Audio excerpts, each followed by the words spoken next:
and welcome to a very ghoulish evening with some very thirsty, paranormal, supernatural baddies and hotties.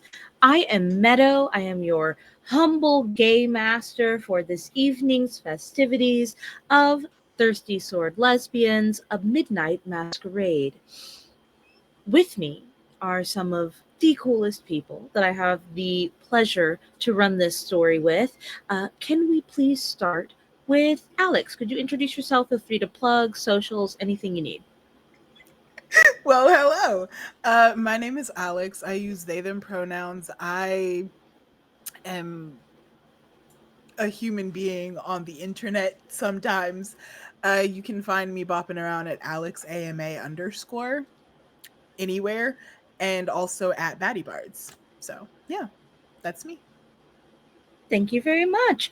Angela, would you take it away, please? It would be my greatest pleasure, my lovely Meadow.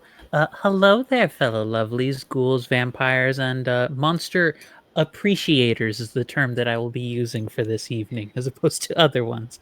My name is Angela Lemos Mogrovejo. I use she, they pronouns, and I am a person who wears many different hats. I am involved at the Directors Council over at Girls Run These World, which is both sort of a streaming space and a production house studio that works to try and amplify a lot of femme and women oriented sort of like productions and storytelling, and whether that be through a lot of different things like our writing house Girls Write These Worlds, or a lot of the different streams and ongoing series that we have happening on our channel. I'm basically a safety person, a writer, a poet, a game designer. I do freelance musician work. I've edited. I've been included in a few different anthologies. I do a lot of things, is my takeaway, and this happens every time. That's me. Thank you for all of the many things that you do. Next, Chris, could you tell us a little bit about yourself? Of course. I also do a lot of things. Some people might say too many things. My name's Chris. My pronouns are whatever you want them to be. I also, yes, I do a lot of things. I am an actor on camera. I'm a voice actor. I've also just started writing, and I also proudly stream on Twitch. You can find me at One Winged Chris L.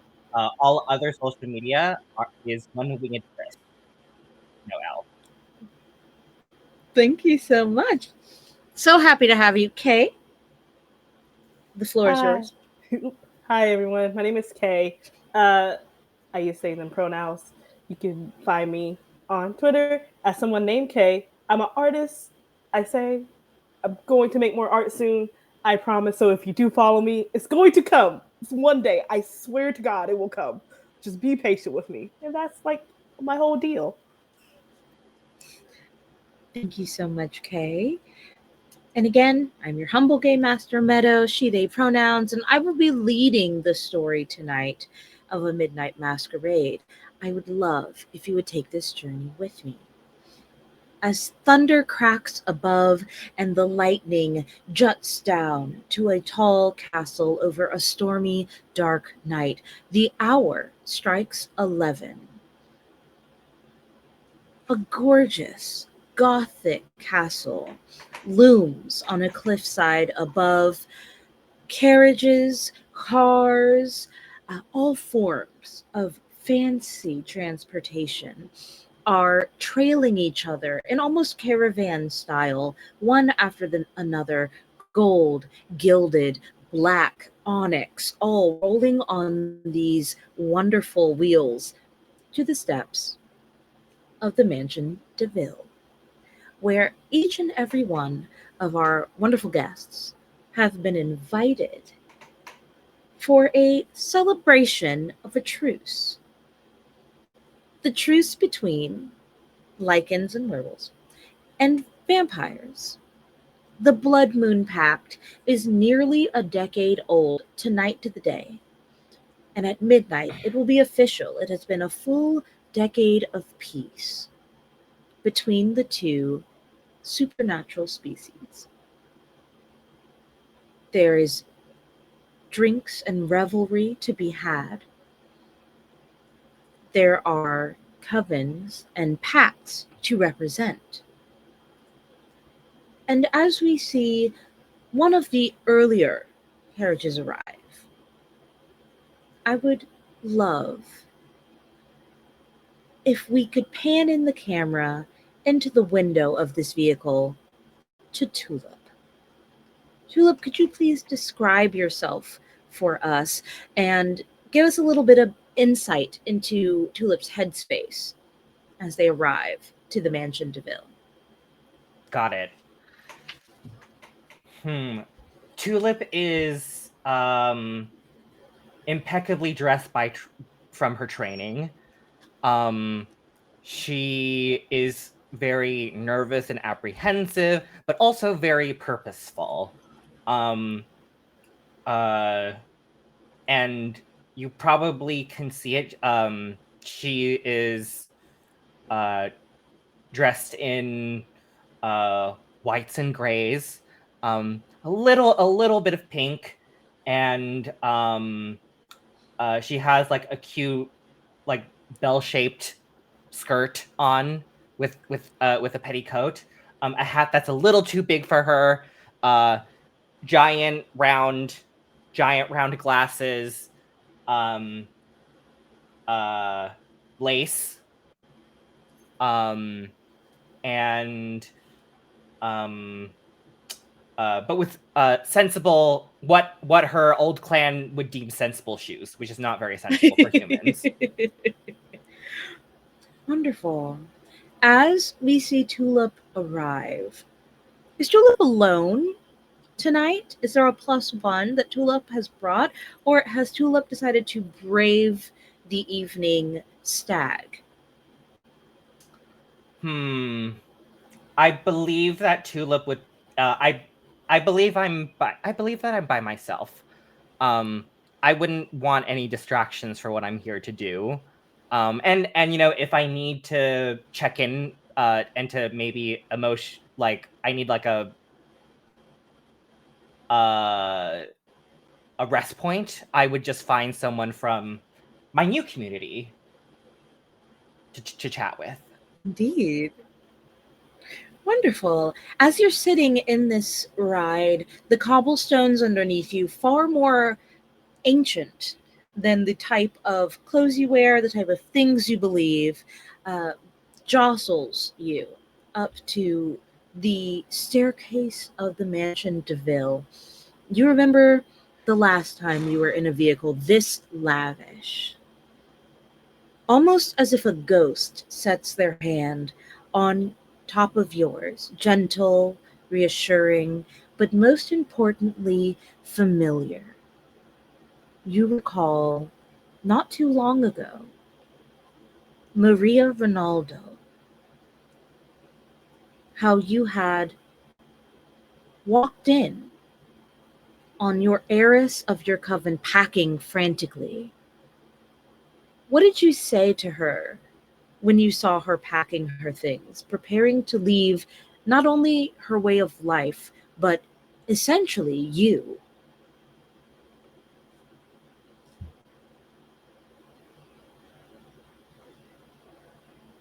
Take me with you. You remember her turn. And again, the soft flesh of her flesh on top of yours, comforting, but somehow still cold, as she looked at you and said, "Sweet Tulip, if only it were that simple, if only anything were that simple. If only Dane Duloc and his pack of wild dogs did not demand what I refuse to give." And she slowly takes the back of her hand and strokes her knuckles, gently grazing the side of your skin on your cheek, and says, "You are too pure to experience everything going on right now. You deserve to be free. And while I am your charge, that can never be so. And she looks at you, and you can see deeply into her. You've known her for most of your life. This is someone that you have spent every waking and non-waking hour with. You know her likes, her dislikes, her allergies, her pet peeves. Maria Ronaldo is like the Bible to you. You have religiously learned her, worshipped her, and now you ask her to take you with her. And for a moment, she looks like she will give in. But instead, you feel the feather soft press of her lips to yours. And she says, "It is not for you or me to decide what the future lays in store for either of us.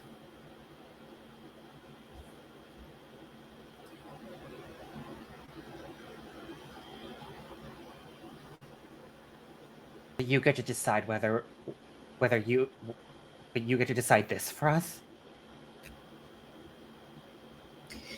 It is my only chance. If not now, right this moment, it will be never."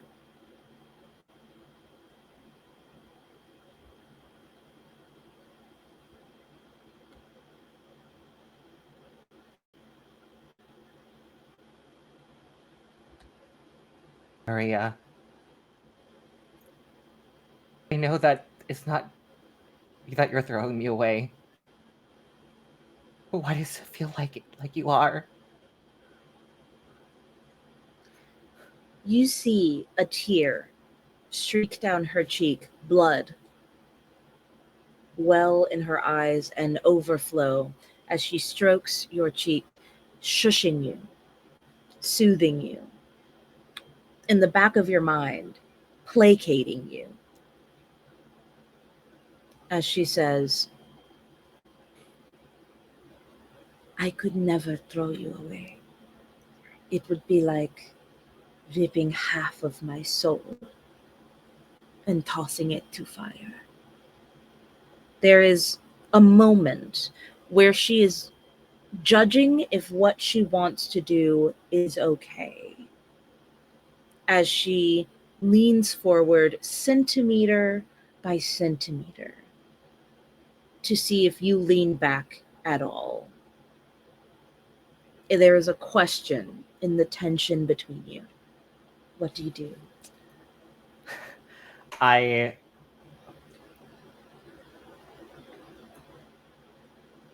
have a moment. I'm like, stop! If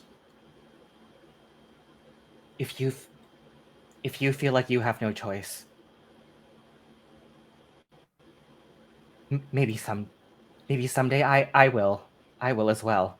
If you get to if you feel like you have no choice but to leave, perhaps I will as well. She jumps back at your sudden outburst, not used to this amount of unrelenting emotion from Tulip. She turns and fully closes her suitcase, zipping it closed and setting it on her lap. As she wheels backward, turning her chair, she looks over her shoulder at you and says, "If that day comes, Tulip, find me. I will be waiting." And you currently, in your beautiful, lavish vehicle, arrive. The echoes of "find me, I will be waiting," ringing in your ears as a few footmen open the door, ready to help you out and into the party beyond. Your resolve is solid. You know what you've come to do. I would love for the camera to move just a little bit beyond where we see, I believe, a coven of the Bloodheart vampire arriving in almost a hearse-like style. The wheels are dirty, feral, bestial almost. Instead of a jaguar or any type of animal on top, it is a pure vampire in full glory, fangs distended, the most monstrous looking beauty you could imagine. As we look into this hearse, we see Camila. Can you tell us a little bit about your character, what we see as we look upon the gorgeous, beauteous monstrosity, and what emotional state Camilla is in tonight? Well, there's something very...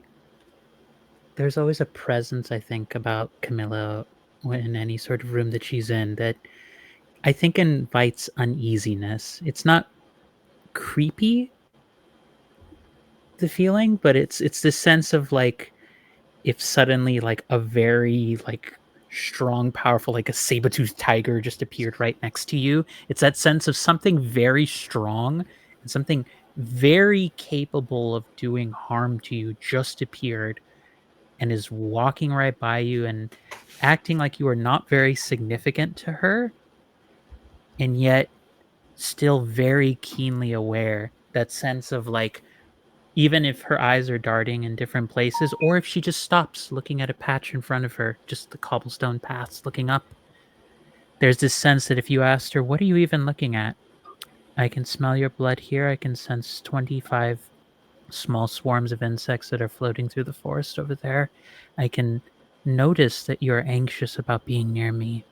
And I know that at any given moment, these claws, which are at least a few like inches long, and it's the best comparison point I have is there's a moment in the very first episode of Castlevania, the animated series, where Dracula like actually like pulls the claws into his hand and you see blood seep down. It's that kind of length. It's the length of like very clearly she looks kind of human, but her ears are a bit bigger. They have that sort of massive, sort of rounded weight and point to it that a bat does. And then the fangs, for just the top two and the bottom two, the teeth are a little bit more extended. And she just looks like there is interest, but kind of rage. And her outfit, though, is relatively simple. It's fancy enough, but the colors, the make, it seems something much more handmade, something more ceremonial. There's a vibrant red to the color and white that it feels like someone's like it looks like the kind of white that the hit that you use to describe the pallor of someone's skin when they're afraid. The red is this kind of brighter, maybe even has a bit of orange to it. Like, no, it's not blood. Of course it's not the color of blood. It's not dark enough. But we can make it darker if we need to. Lovely. What a striking figure. Pulling up to the Mansion de Ville, I don't think Camilla can help but remember the last time that she was here, speaking to a one Miana Kestrel. This beauty, this darling of the dark arts, had cried to you. You can still hear her weeping like some distant echo. You remember how she leaned into you, no fear of that predatorial, preternatural aura that you just exude. Here she was vulnerable. Here she needed you. And she says, "I can't do this. I can't live under this roof one more night. He's a monster. Camilla. I know. And she takes her close, and there's, in contrast to everything else she's just shown, there's almost like this shadow of larger bat wings when she wraps her arms around her. I know. We have to do something. We have to leave as soon as we can, or at least make sure that you're safe. How? He has spies everywhere. I'm never alone. Not really. He is not as strong as he thinks he is. He has never had to deal with me before. And you'll take me away.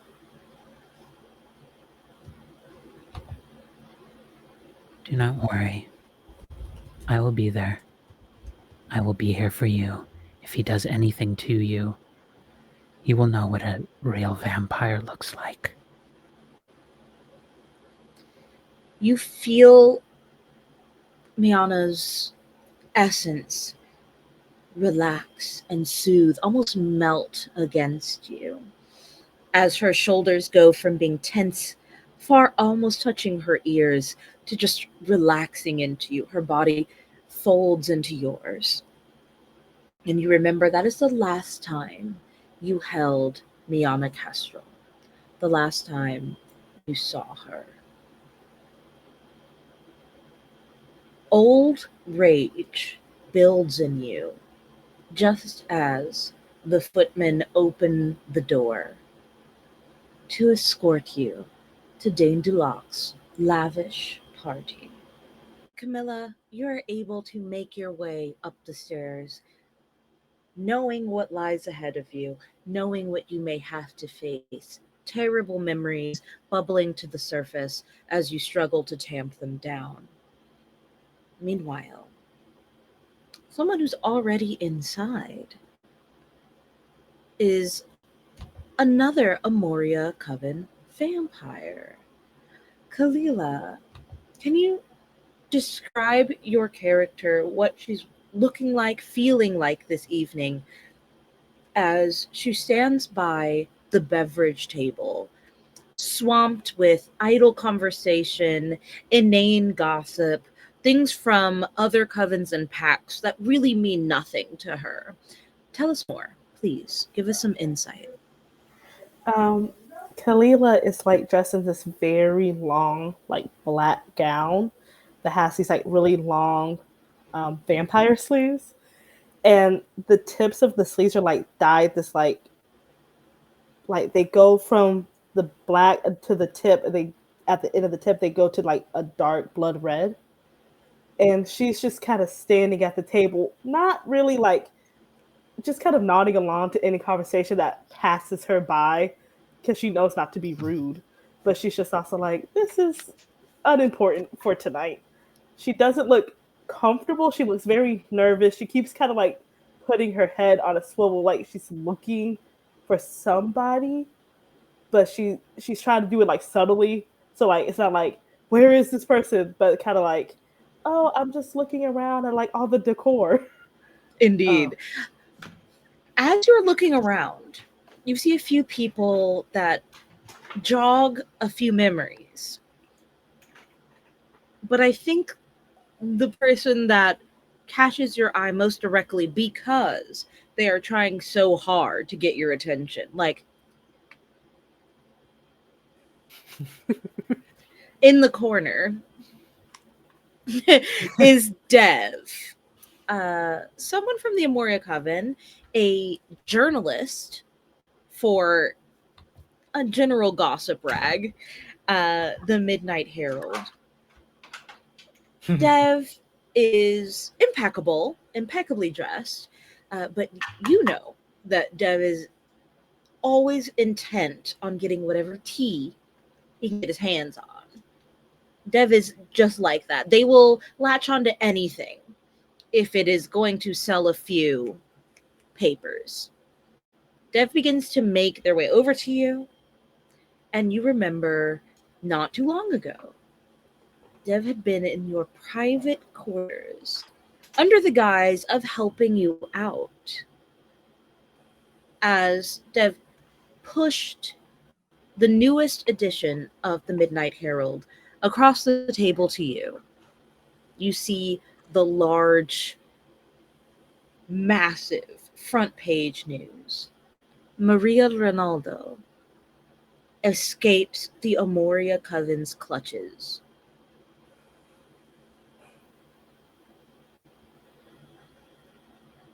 What do you say as that gossip rag was pushed towards you?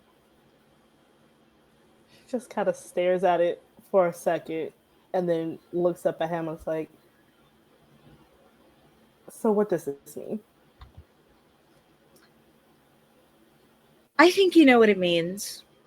I think you know exactly what it means. Maria Ronaldo, third of her name, was slated to marry Dane Dulac, solidifying the vampire lichen truce, or whatever we're calling it these days. With her running off to Hippie Town at the Supermoon community, who's to say who's next in line? And though Dev says who's to say, their gaze is pointed. It is laser focused on you. And how do we feel about that? You see that Dev is not holding a pen and paper. They're not holding any like recording device, but you know anything you say to Dev could just as easily end up on front page news. You are never off the record with Dev. Right. She smiles and is so, if you ever see somebody who has like learned, learned helplessness of that, just kind of like, okay, if this is what we're doing now, and I have to just kind of roll with the punches. And she gives that kind of like very placating, very like eyes glazed over smile. And it's just like, I am always happy to do what the coven needs me to do. You know this, Dev. I have not changed as a person since we were coming up. We have known each other a very long time. To say, though, that you haven't changed, it's a bit of disservice to yourself, don't you think? I've seen quite the change ever since Maria skittered off. But what exactly changed? You see Dev take a step back and truly analyze you from foot to face, from pinky toe to patella. As Dev goes, you used to keep your chin at an 85-degree angle. Lately, we're lucky to get 35 from you. You used to have a smile that reached your eyes. Lately, in fact, ever since Maria left, not a single crinkle in the side there. A very humane trait that made you so very likable to the other Amoria. I've seen that your wardrobe's color palette has dulled by about 5 shades, more neutrals, deeper reds, darker blacks. You know, I pay attention. I'm the one you can trust. As Dev smiles at you and says, there are no secrets between us, darling. You can tell me anything. If you don't want to marry this man, you know, I have some pull.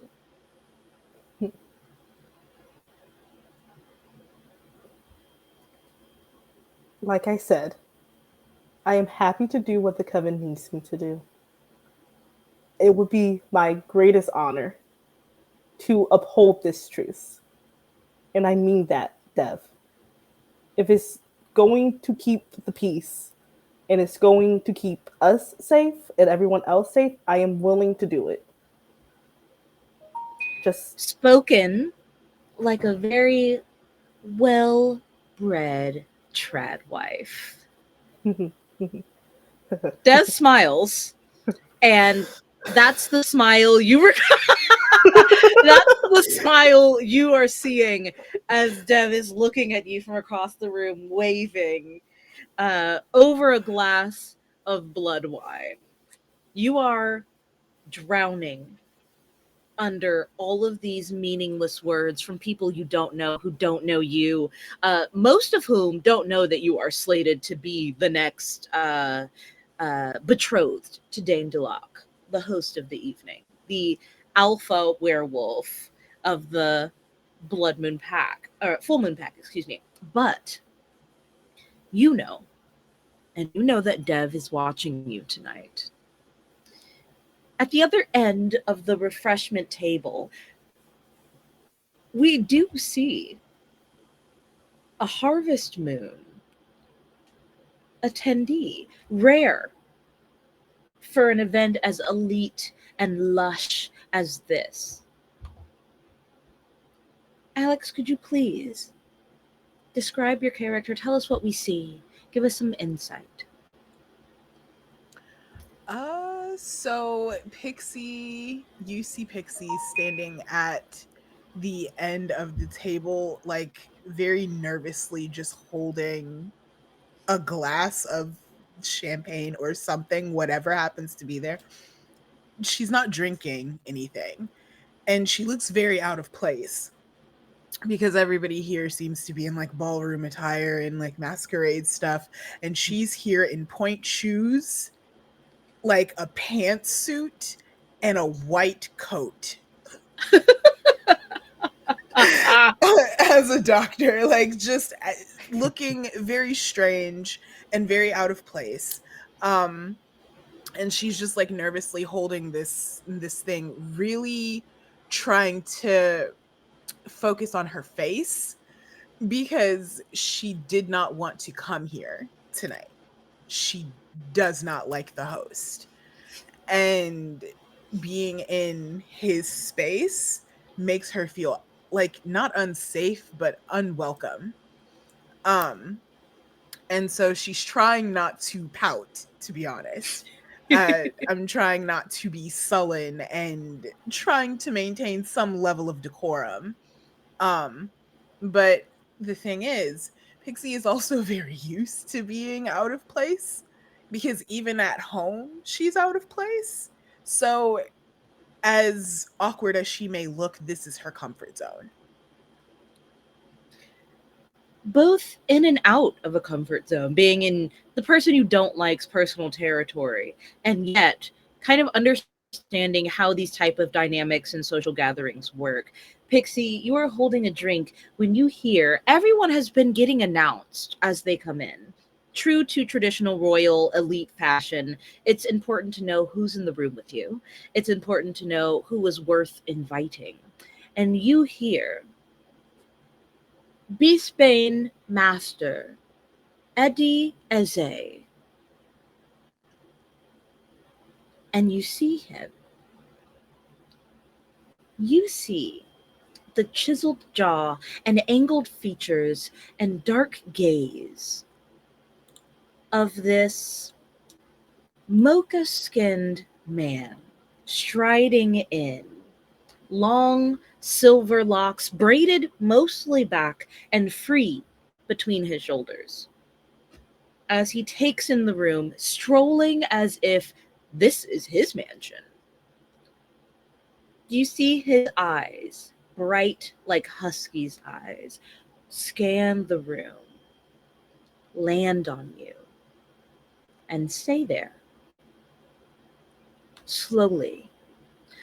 So slowly that it is impossible to miss by the entirety of the rest of the room. His eyes trail your form and come back to meet your gaze, and there is fire there. You are transported to the last time you spoke with Eddie Eze. It was in his shop. You had gone to confront him about some accusations you may have heard about his intentions with Beastbane, the most popular herb for lichens at all, which is this lovely salve that can help dull the effects of the shift, keep in check some of the more rabid symptoms, and help regulate the lives of people who live with lycanthropy. Eddie Eze leaned on the counter of his shop, smiling as he licked his finger to pass a page over page over page, the bell above his shop door tinkling as you slam it open to enter. What did you say to Eddie? You have some goddamn nerve. Yep, it's 4 o'clock. I thought you'd be here by 3, but traffic? Fuck you. Right. We can get to that later, but you sound upset. Let's start there. So explain to me what's going on with you and Dane DeLocke? I had to hear it through the Rumors. grapevine rather than you? Rumors. Nasty, terrible rumors. Nothing more, I assure you. You think I'm so dastardly as to deal with Dane DeLocke? Don't you trust me? No. That's because you're smart. But think about it for a moment. If I were such a bastard to deal with Dane, why wouldn't I just keep the shop for myself? That's where the money is. Dane has more than you'll ever be able to make, and you know it. Yeah, but mine's bigger. I think Pixie is having a hard time not laughing at that. Pixie is having a very hard time not laughing at that. So she maintains the facade, like maintains the affectation of irritation, and she's like, listen,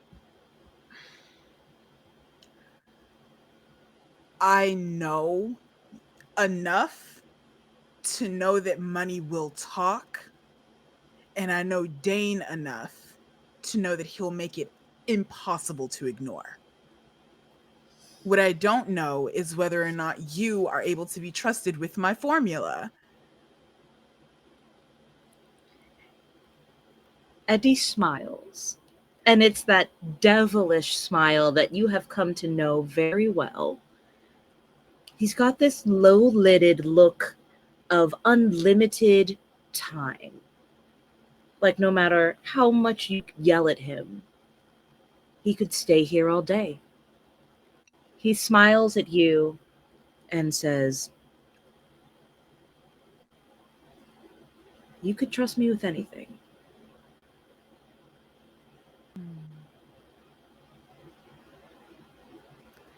I think this gives Pixie pause. And I think it's very visible that this is causing her to stumble a little. And she sort of, like, her face breaks a little, like revealing underneath this genuine desire to help, like this genuine fear that she's being taken advantage of by someone she cares about. But she schools her features and sighs very heavily. Edie, you cause me palpitations in the worst way. I should have never let you into my goddamn lab. But aren't you kind of glad you did? No!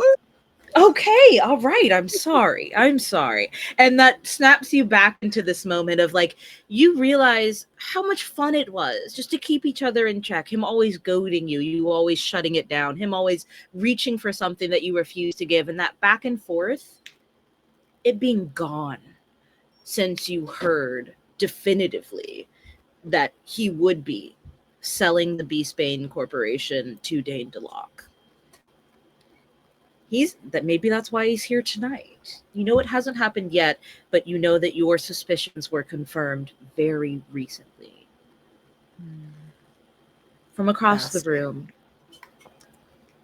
all while keeping eye contact with you, he strides across the floor and shakes hands with one Dane DeLocke, your host for the evening, a physically formidable man of bronze skin and long, curling, ebony hair.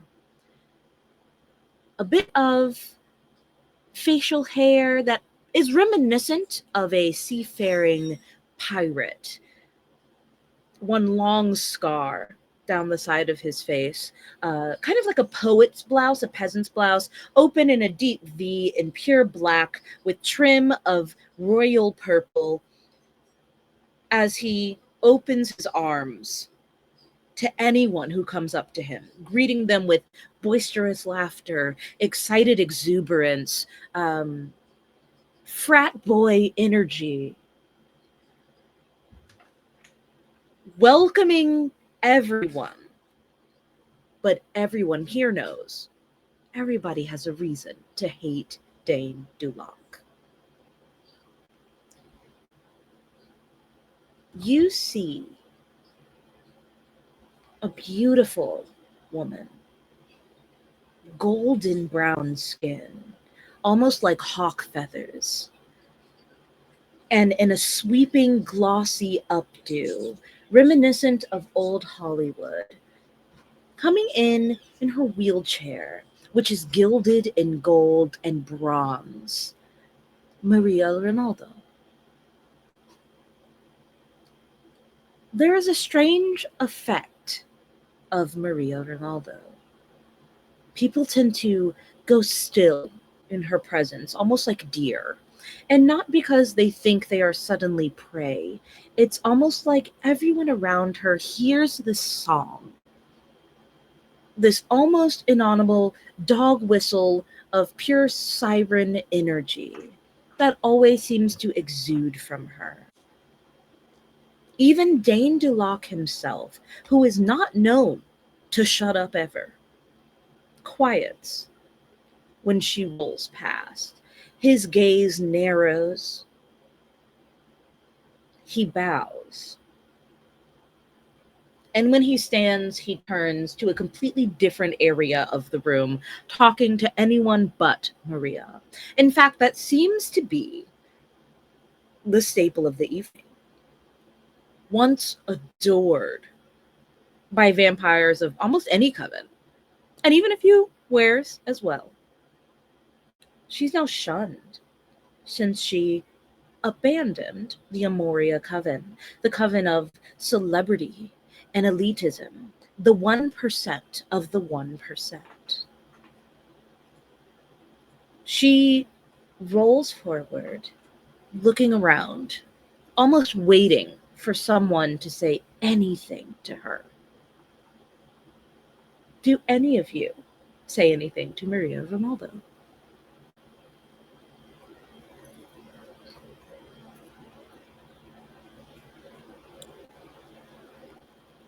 Where does she end up rolling to? Does she She roll is past just past the terrace.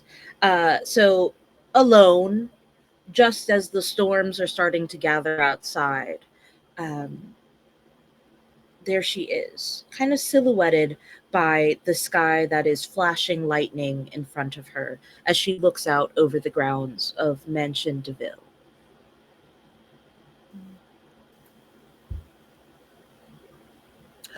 You know what? I think I should like to say hello. You go up to Maria Ronaldo, and she looks at you very gently, but only briefly as well. So it's almost like a trick of the mind. As she looks back out over the sky and says, "A beautiful monstrosity, is it not? This gaudy expression of wealth." I have to agree. This isn't really my scene. Your scene, what, pray tell, is your scene? Normally somewhere over a cauldron or a stove in a kitchen somewhere, preferably at home. This is a lot of people. You see her nostrils flare and her eyes close for just a moment as she goes, "You smell of beastbane." Oh, yeah.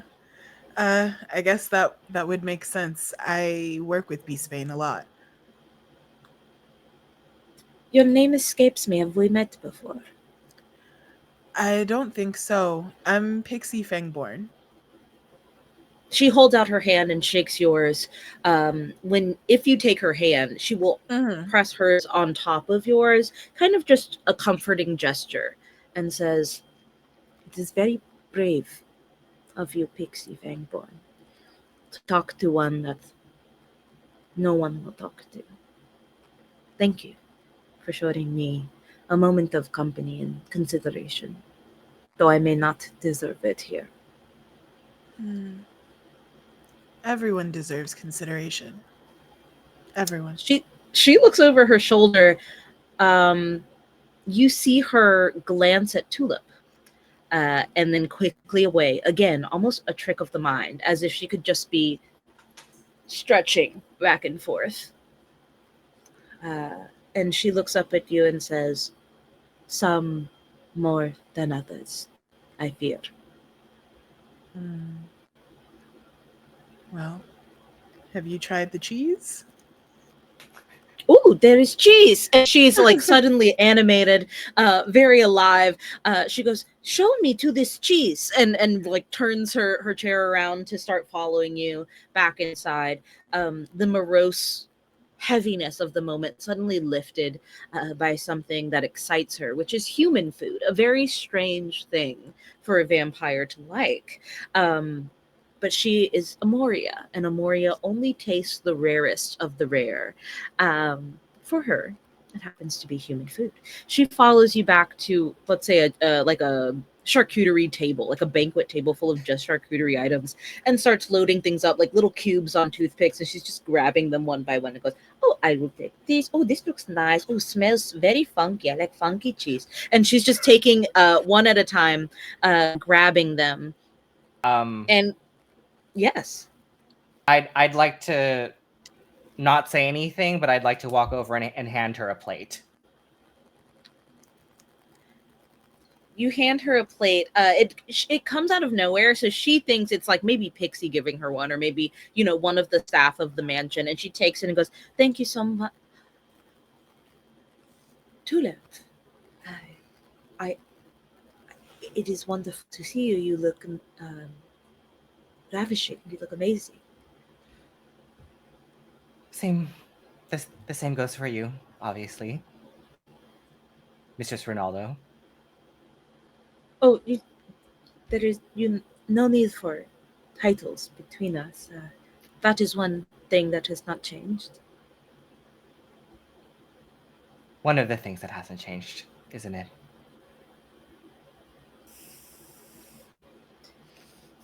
"Yes, I suppose you are right."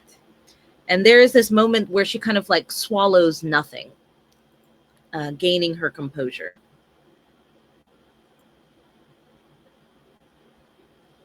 I would love to catch up, but maybe now's not the right time. "Well, I hear that they will be dancing at some point tonight. If you would like to accompany me to the floor, I would be most honored by that gift." As would I. There's a lingering moment between you where your eyes can't seem to quite tear away from each other, before the next person in line behind her is like, I'm trying to get that cheese.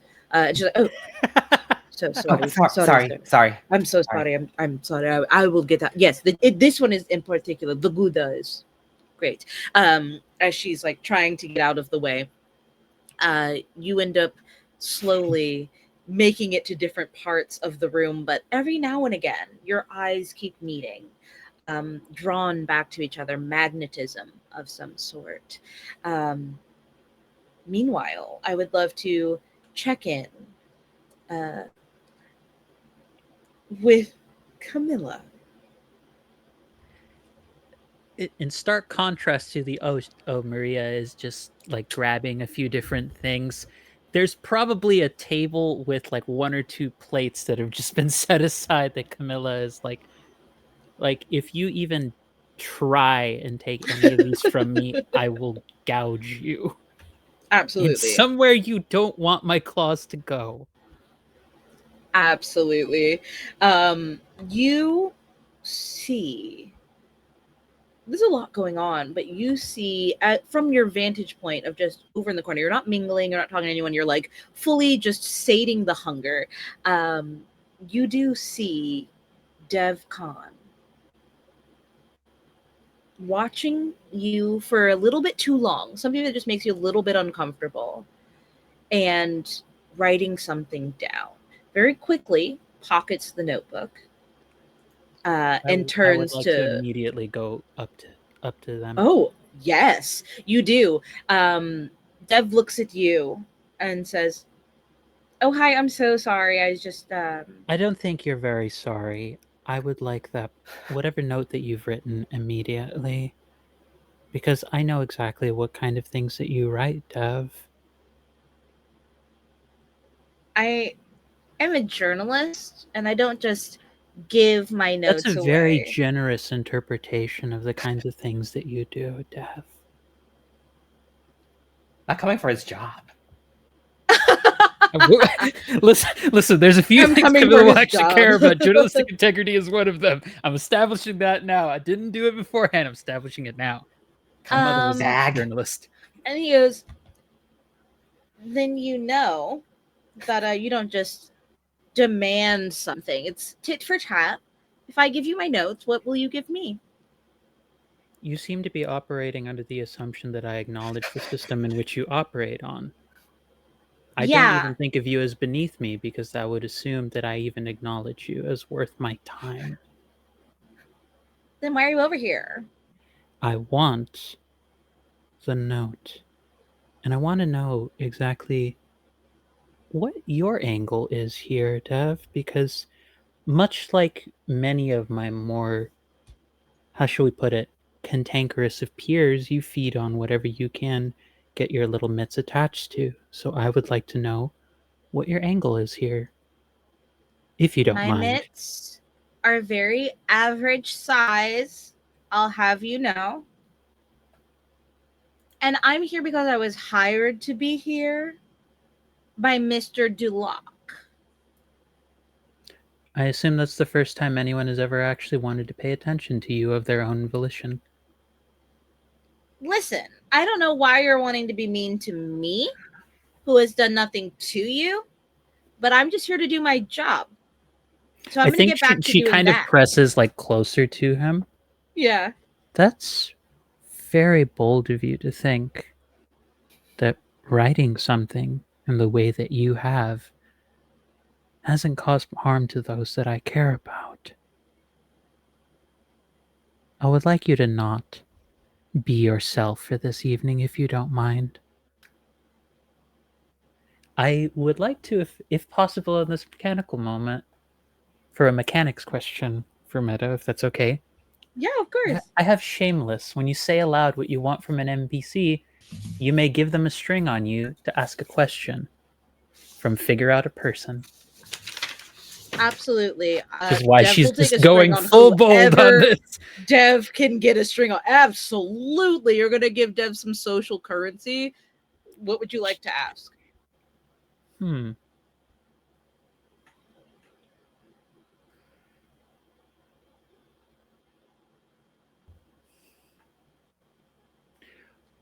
what are your actual feelings towards Dane? Ah. Because I feel like Camilla, this is just the general knowledge that like Yeah. Dev is a vampire bat, but just a journalistic vampire bat. Mm-hmm. So she's wondering, what is your actual angle here? Because whatever this whole thing is, it's too boring for Dev to be interested in. What are you actually here for? Absolutely. You press in shamelessly, and Dev kind of backs up a bit into the wall. You're creating just a little eensy beensy bit of a scene. Dev leans back and goes, Dane is a good story. People love to read about people they hate. Everyone hates Dane. He's supposed to do something ridiculous and historical tonight. So I'm really just here at his behest and coin to witness and write it. It's not my usual gossip rag, but I follow the money. Always have. You don't want me to be myself? Fine.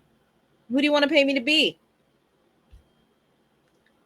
I pay you and you still living, Dev. So who do you want me to be? Dead? No, Whatever you want. just less annoying and less you. Okay, you got it.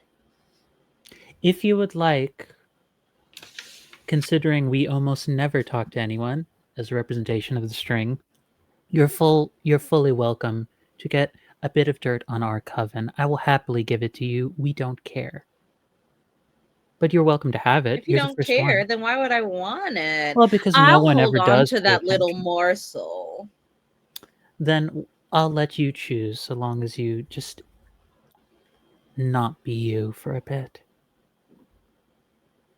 I'll see what I can do.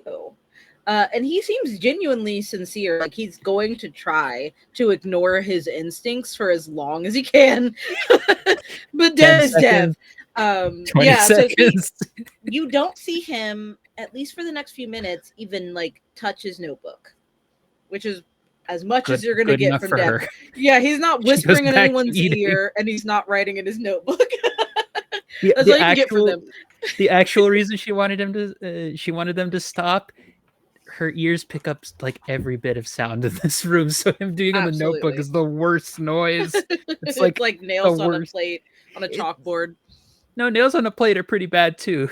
That's where she's eating it directly. She's not eating it from a plate. Her nails are just gonna keep hitting it. That is me. Wonderful.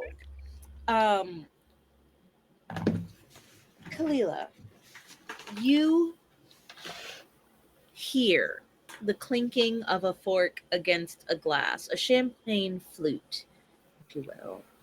Dame Delac moves to the center of the room and says, Gather, friends! Oh, it's so good to see you all. I knew you'd come. I can always count on you and oh, I didn't think you'd make it, you son of a bitch. Here you are. Look at you. We're all here. And is just loud in the center of the room, encouraging people to circle up. He looks at you and goes, Come on, get closer. Don't be a little wallflower. Start blooming. Bloom, wallflower, bloom. Get over here. And you are, by everyone else, gently shouldered toward the edge of the circle that people are forming. If you are in sight of him, great. If not, that's okay too. You can decide where you want to stand in this room in this moment. But he is calling people to him. He stands in the center of the room and says, What a year. Am I right? Look at you. You know what I'm talking about. This guy gets it. What a beautiful year. Werewolves, vampires. Am I right? Thank you. Yes. And we did that. So, welcome to my mansion. Right? Did you like the band that was playing earlier? Send up the wards. And you see a few witches around the corner starting a small ritual to raise wards. Whenever there are these types of gatherings, it is best to keep out, one, people who weren't invited, and two, humans who are internally curious and should not be on the grounds at any means. So the wards go up.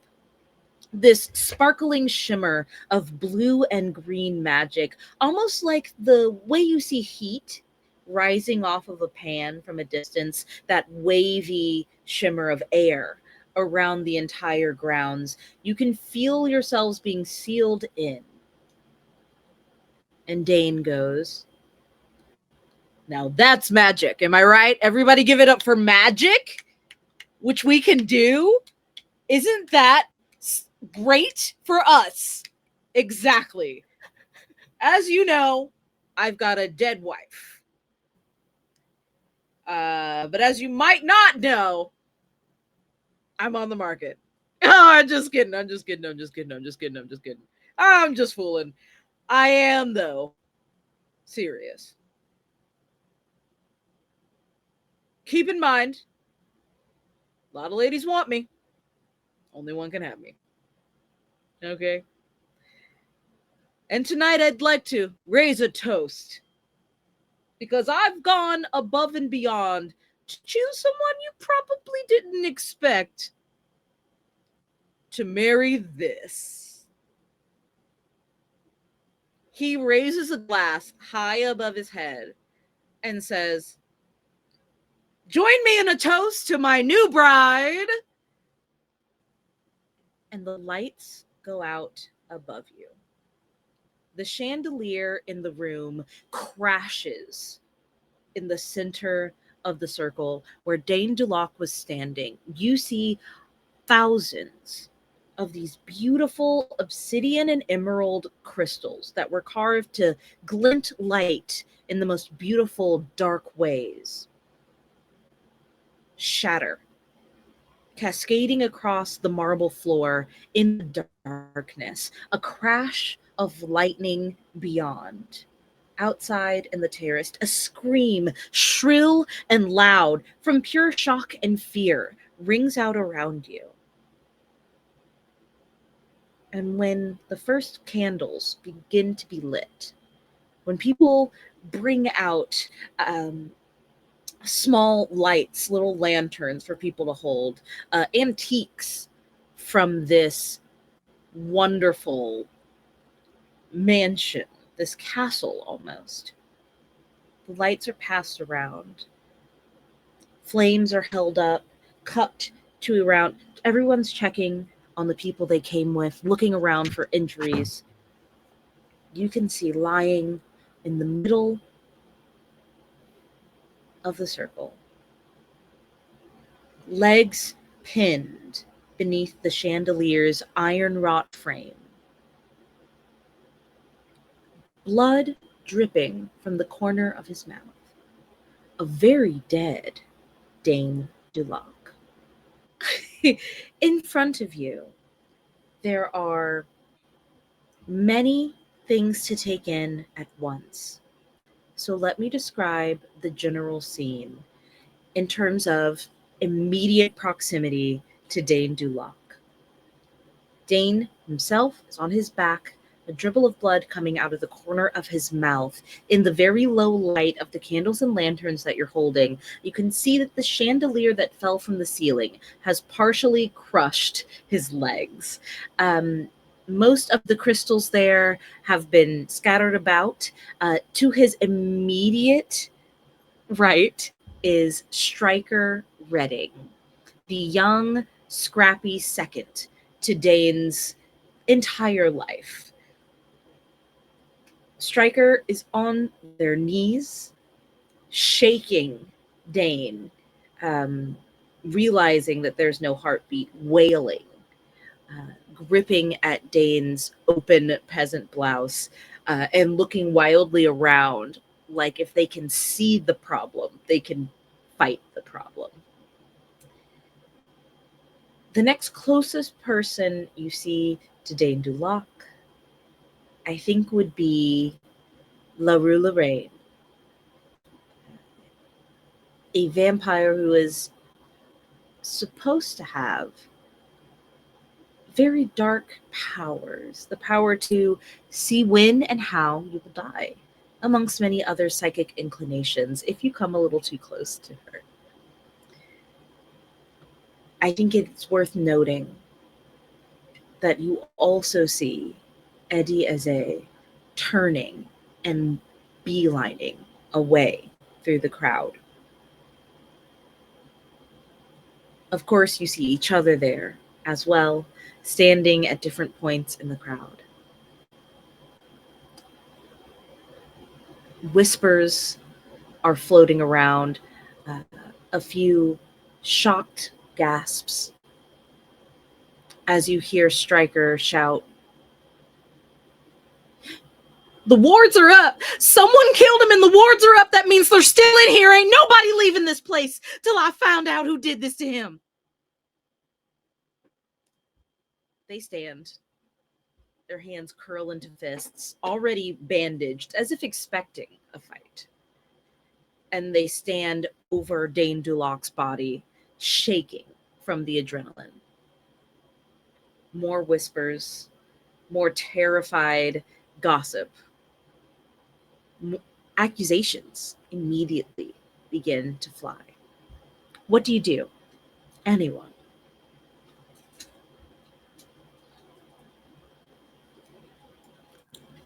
I'll make a mad power walk, not a dash, a power walk to Maria. As soon as you arrive by Maria's side, Maria's hands grasp yours. Her eyes are darting around the room. Maria was not very close to all of this. It's more like on the elevated ramp that kind of gives you a good vantage point is where she's kind of stationed. So you run all the way over to her side. And she goes, "Are you hurt?" No. Are you? No. I'm okay. What happened? Who did this? Nobody knows. I was hoping I could ask you if you saw anything. Just before the chandelier comes down, I thought I saw, but no. Huh? What? I thought I saw Mayana, Dane's first wife. I thought she's gone.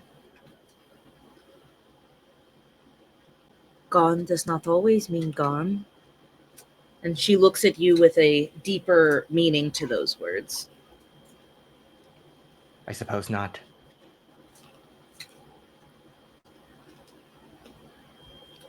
I want to try to get you out of here before something else happens. Please try to keep out of trouble. I will do my best. I will stay in sight of the doors and the terrace. What are you going to do? You cannot possibly try to leave the wards. They'll kill you. Of course, no. If they're not letting us out, then we need answers. That's the only thing that we can do. She smiles a little softly at you, though there is still worry there. And she says, "Brave Tulip, the detective. I should have known." Doesn't quite have the cutest ring to it, does it? You put a cute ring to anything describing you.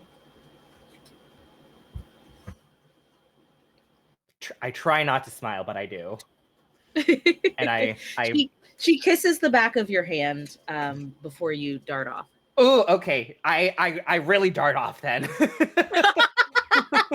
I super dart. Yeah. Amazing. And I'm like I try not to let her see it. I have my back.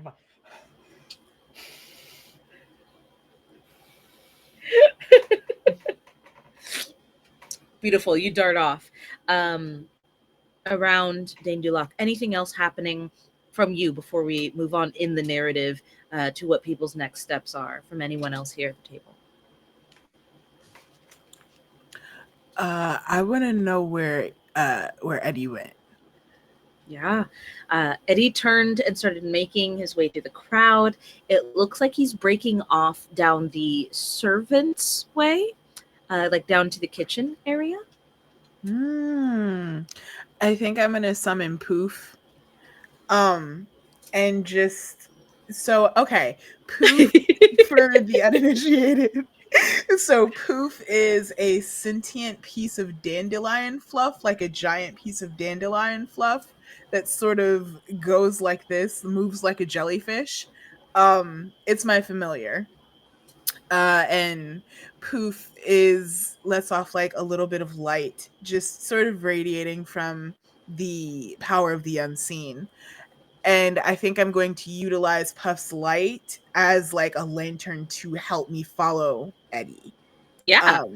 Stealthily, though. I don't want him seeing me. Oh, we're stealthing. Okay. Then I would ask you to please defy disaster for me plus grace. Oh. Ha ha ha ha. Okay. First roll of the game. It is. I can't believe it's me. Oh my gosh. I would like to thank the Academy. That's an 8. Okay, so a mixed success. So on a mixed success, we will say that I will offer you a hard choice or a success but with a sacrifice. Which would you like to have me offer you? Hard choice or a success with a sacrifice? I'll do a hard choice. Why not? Okay, wonderful, wonderful. Either you can follow Eddie and lose track of Poof for an indeterminate amount of time.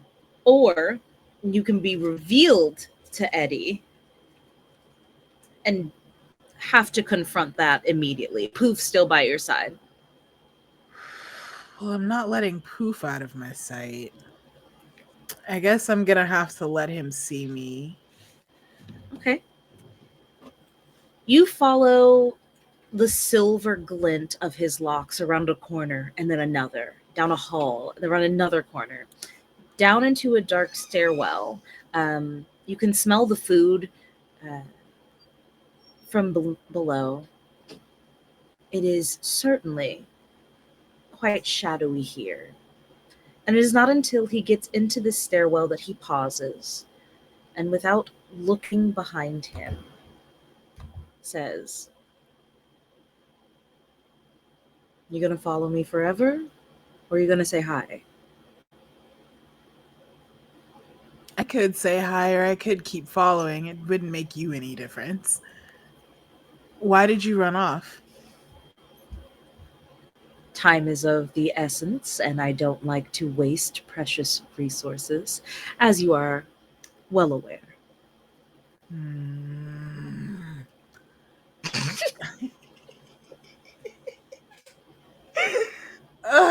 Okay.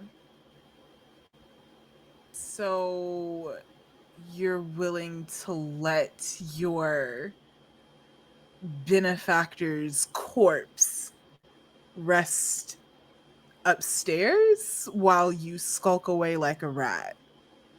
I never took you for a coward. I bet you never took me for a hero either. What am I supposed to do? Fake I don't tears know. over the body of an asshole? I don't think so. No, not necessarily, but don't you have investments to secure? As selfish as you've been moving lately, I would think that at the very least you'd stay for his fortune. He finally turns to look at you at this point. And Poof's glow illuminates that mischievous glint in his eye that was once so familiar to you.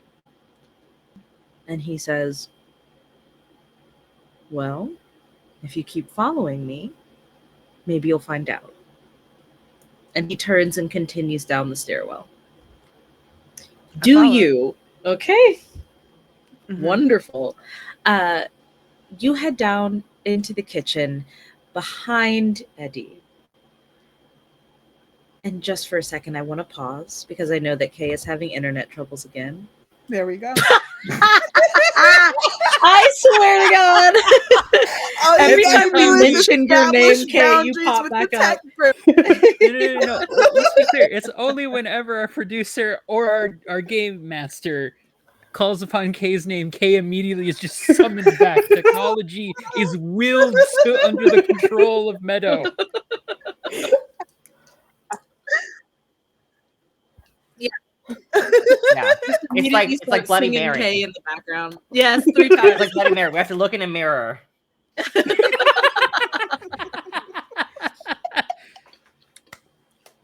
Okay, just to catch you up, Kay, because we can hop back into the fiction and this can be edited out in whatever way it needs to be. But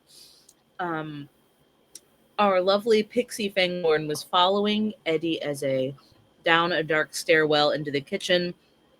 Eddie saw Pixie and invited her to continue following, which they did. Also, I don't know if you heard, but Pixie's familiar is a little like magical sentient dandelion floof named Poof. And that's what you missed on Glee. Wonderful. As you follow Eddie down into deeper shadows and the familiar smell of herbs and spices, I would love if you could please give me a figure out a person roll. Ooh, yes, please. Let me look at my options here. What do I hold on? Sorry. You will roll plus your wit. Aha! Plus wit. Okay, plus 1. 7. Amazing. On our figure out a person slide, which I believe is slide 9, you can ask 2 of those questions, but Eddie will get to ask one of you back. Okay.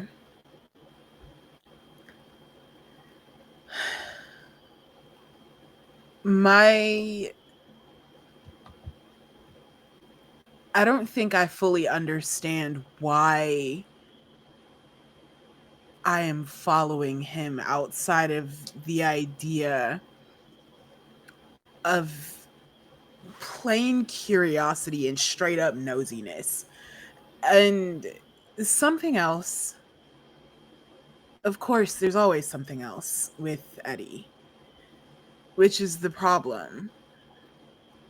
And I think my main focus is what he's gaining from all of this, from placating Duloc, from betraying me, from hurting me. What do you gain from this? And I think I stop in the middle of the hallway after following for a moment, and I ask him straight up, what are you getting from this that's so important that it was worth sacrificing what you said meant something to you? Our friendship. Why was that so unimportant to you?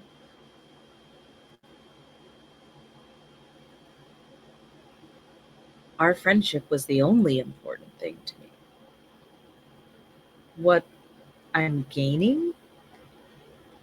Pixie is everything. Everything. And you have been incredibly sure that I'm just some snake. But just come with me, please. And I don't think you've ever heard Eddie say please before to anybody. No. He wouldn't have. He, isn't really that type.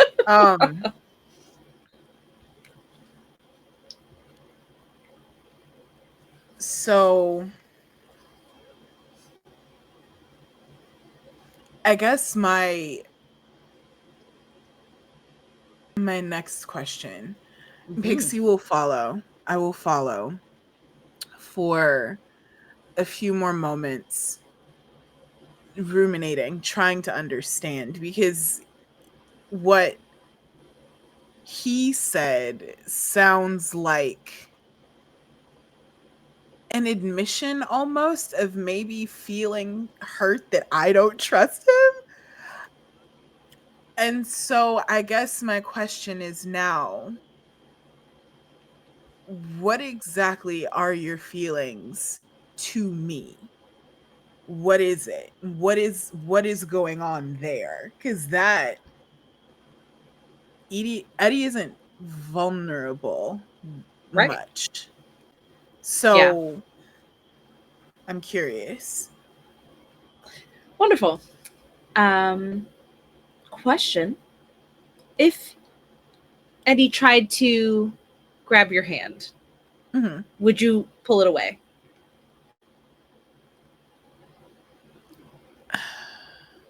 At this precise moment, I don't think Pixie would think to. Okay.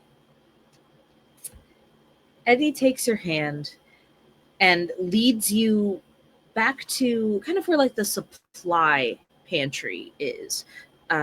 These types of feasts and banquets take a lot of stock. Mm. And in the back, there is an entire separate section, like 3 walk-in closets full of barrels of beastbane. They have Eddie's company's seal on them. You can see that there is a clipboard on the side of the wall that says it was signed for by Dane DeLocke. It was delivered today before the banquet. And Eddie walks in and looks kind of wistfully at these barrels. And you watch as he comes to a stop at the furthest one and says, "Do you know, have any idea how long I have waited to take down Dane fucking DeLocke? And that a chandelier got him first will be my greatest lament. But at least I can do this." And he begins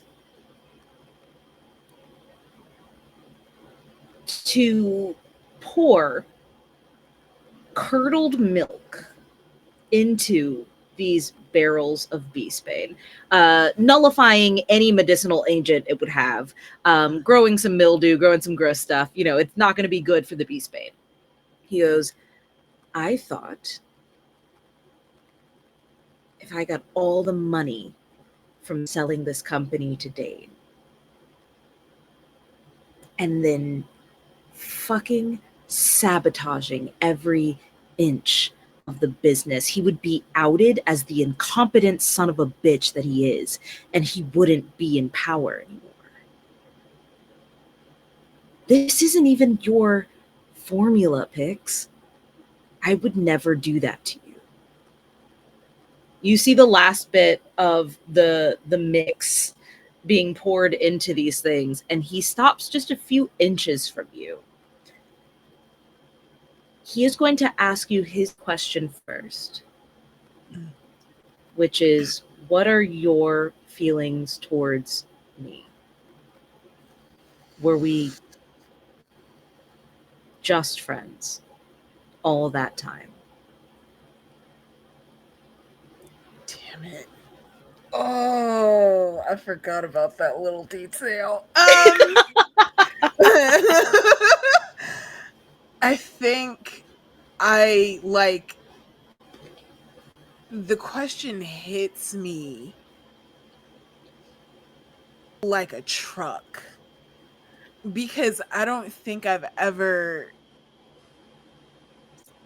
thought about what my answer to this is, I know what it is. Of course we're not just friends. Of course not. But I've never figured out how to phrase this, especially to him. Like, this is a lot. And he called me Pix. What am I supposed to, like, I think Pixie is doing everything in her power not to, like, fainting couch right now, like, oh, you know what I mean, like swoon. Yeah. She will answer, how do I feel about you? Were we only ever just friends? For a while, yes. And that was enough. And honestly, forever that would have been enough. But I don't know. Things got complicated once money and aspirations got in the way, and now I don't know how I feel about you. And that's the truth. I want to feel differently.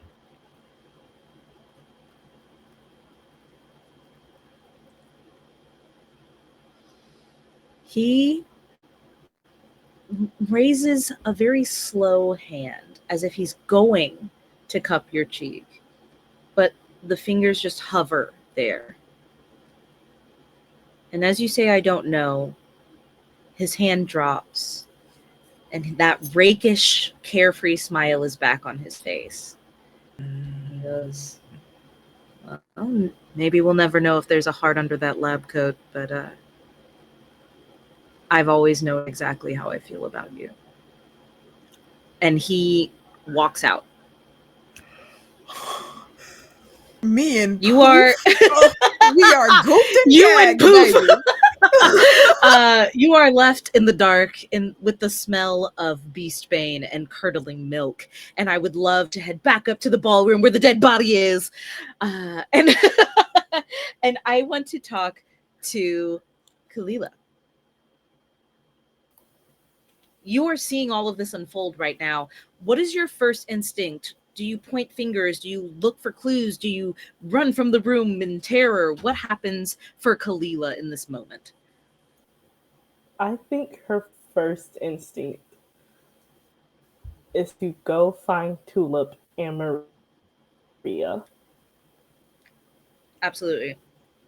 You would run into Tulip very quickly because Tulip just darted away from Maria super fast. So you can see Maria beyond Tulip, and Tulip kind of like runs not into you, but right into your path. And you're able to kind of like, oh goodness. What do you say to Tulip? Oh my god! Oh my god! Sorry. Are you okay? Are you okay? No, but I mean, that was I a bad mean, question to ask. we should. Life goes on, doesn't it? Afterlife goes on. Excuse me.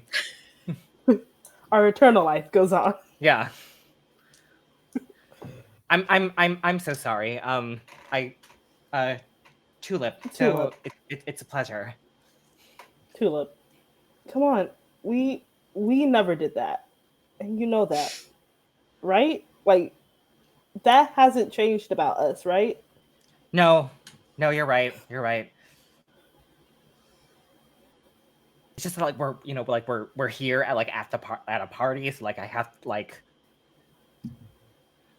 it's all here. Sorry. No. Are you? That was insane. But you're okay, right? Is Maria okay? Yeah. No, I mean, she's fine, and all she said was that she thinks that she saw. She said that she thinks that she saw Mayana right before the crash. The chandelier came down. That's not no, but she's gone.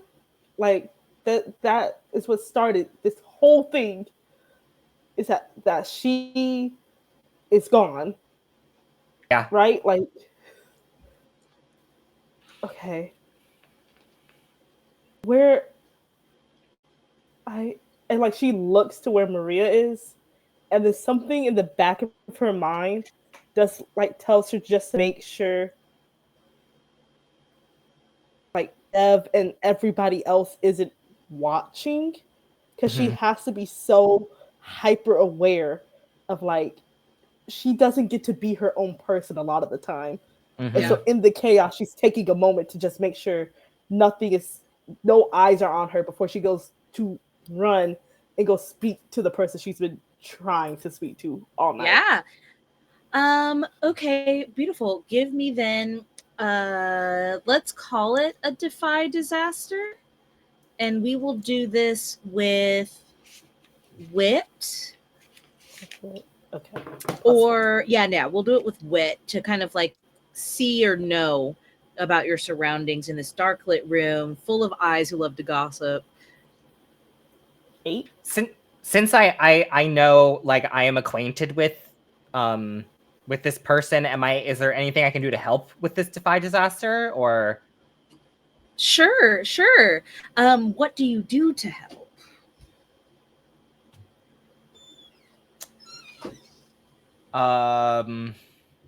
Like, am I able to kind of like turn turn my back to the crowd to kind of like shield her visually a little bit? Sure. Yeah, absolutely. Absolutely. We will say that you can re-roll your lowest dice on that one. Okay. Because Julep is helping you. I got a 3 again. So it's still an 8. Absolutely. There's I'm only so short. much you can do. The dice want to tell the story. So I will give you the same option. I can offer you a hard choice, or I can give you a success with a sacrifice.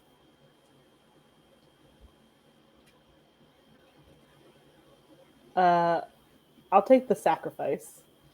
Okay.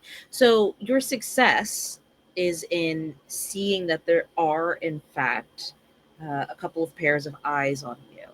One of them is DevCon. The other one, besides Maria, who is like looking at you as you're looking at her, is Striker Redding. What do you do?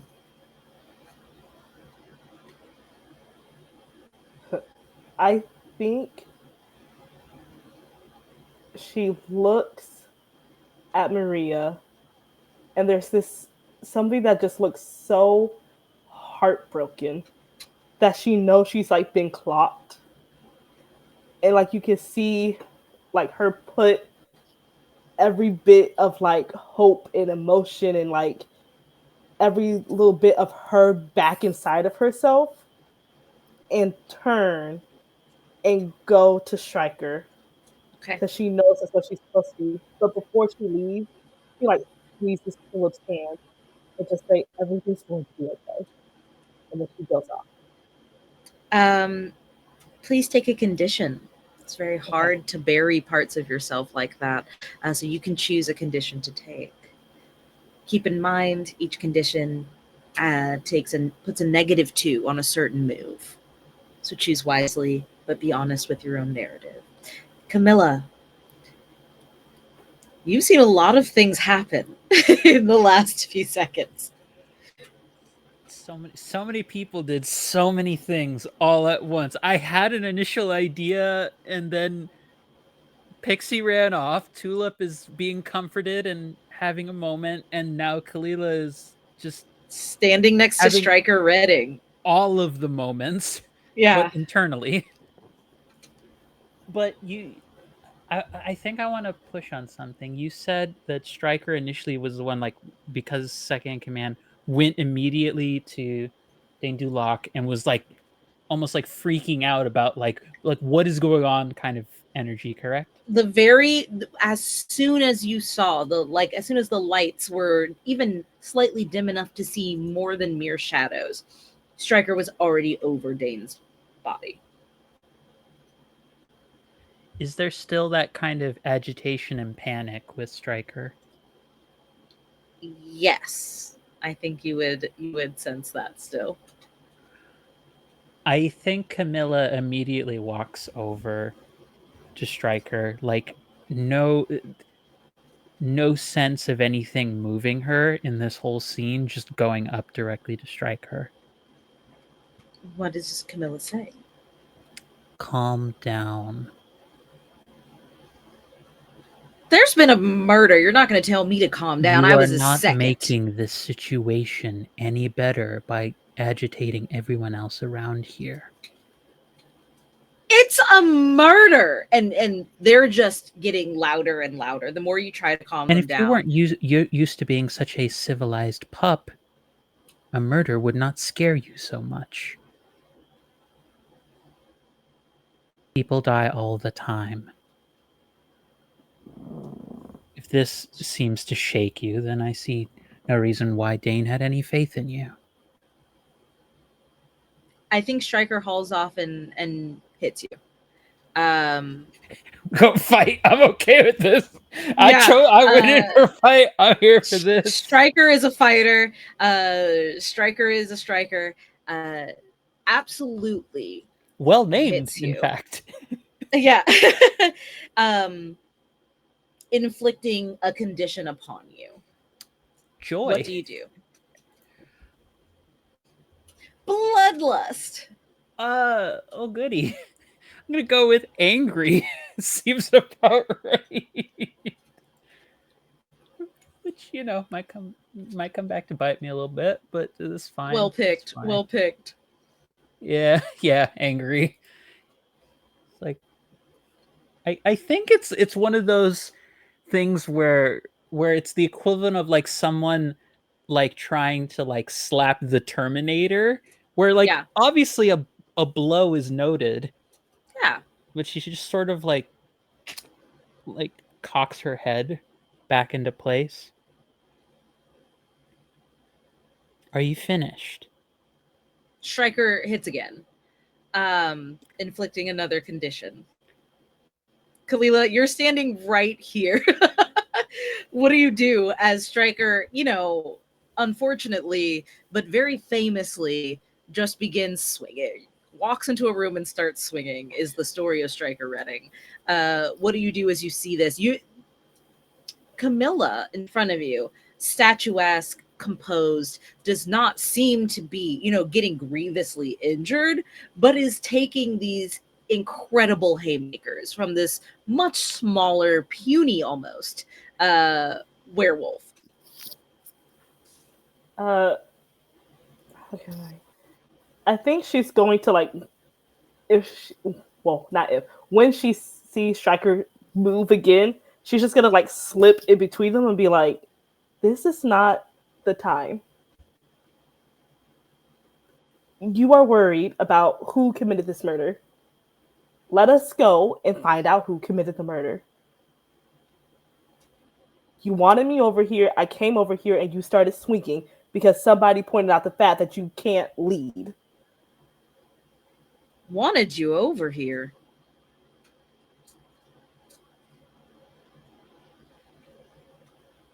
You stared me down from halfway across the room. I came because you were staring me down.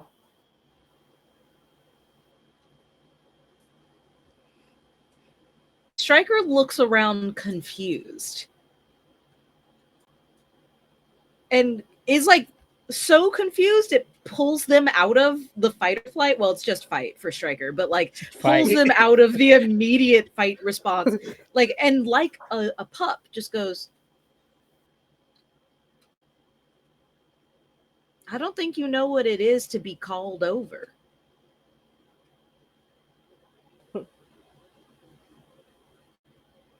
Sure. Let us just go. This is a ridiculous fight. Let us go. Stryker looks over your shoulder at Camilla and still fists curled, kind of goes into more of a squat right next to Dane's body and says, "No one touches him. Not until I know who did this."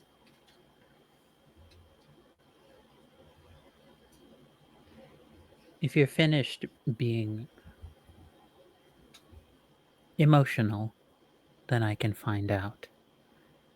And she like bends down, and again, she kind of has the way that like bats kind of like scrabble when they're along the ground. She has that kind of like body language, her claws like just kind of arcing a little bit and curled in, like she's almost trying to perch somewhere, like leaning close to Dane Duloc's body to try and just see, like, is there anything about what's going on that she can pick up on? Sure. Yeah. Give me just kind of like well, this isn't really a wits for you. It's hard This is because more I of am a like tracker. I don't know about because heart is like charm or insight socially. I think this would be either spirit or daring. Can I make an It's argument very for ballsy to get up close to to a a striker. corpse? But yeah. Also, that's fair. That's spirit or dare. But Spirit you or said you daring, wanted to that's make fair. art for heart. I am all ears. My argument for heart is this: I am a tracker. Whenever I investigate a space, someone's living space, camp, or a trail, I can roll with heart instead of wit for when I'm trying to figure them out. So I'm curious if there's something about the situation with that. If that Sure. does not feel appropriate, then I'm perfectly fine to roll spirit. No. again. I can. This will just give you different information, but this is great. That's a beautiful flavor and great take of applying your moves in a new way. Absolutely. Please roll heart. We'll see what you get. I'm investigating a person. The person just sadly isn't alive, but it works. Well, you're saying space or It's something, space. so Yeah, we can see technically. what you. Fair. Can I That help? is. Since I'm here. Mm-hmm. I'm just gonna But make what sure, do you do to help?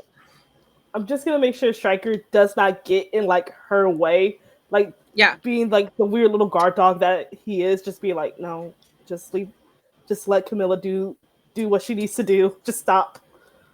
Okay. Yeah, you see, Stryker is like this. Every move Camilla makes, Stryker's right there with her, like just keeping track, very steady, very level, making sure like nothing, no tampering is being done to the body. You can re-roll your lowest die, Camilla, because of the help from Kalila. Okay. All right. So I had originally a 3 and a 1, so I rerolled the 1 to get a 5, so that put me at 8 plus 2 for my heart. So that is a 10. Beautiful. So on a total success, you notice that Dane doesn't really keep your attention. Again, a little boring, a little stiff. Like there's nothing really to investigate. It's where there's like movement and a break in pattern that draws your eye. You know that the chandelier came crashing down. You're this close to Dane's body, very, very close, and your eyes still slide up and over to where the chandelier was moored by two thick, heavy ropes. In an instant, you're there as if you were never next to Dane's body. And you see that the rope has clearly been cut. However, being as close as you like, you realize that the chandelier was not what did it. So someone tried to kill Dane. Dane was in the center of the circle, but the person who attempted and the person who succeeded may not be the same person.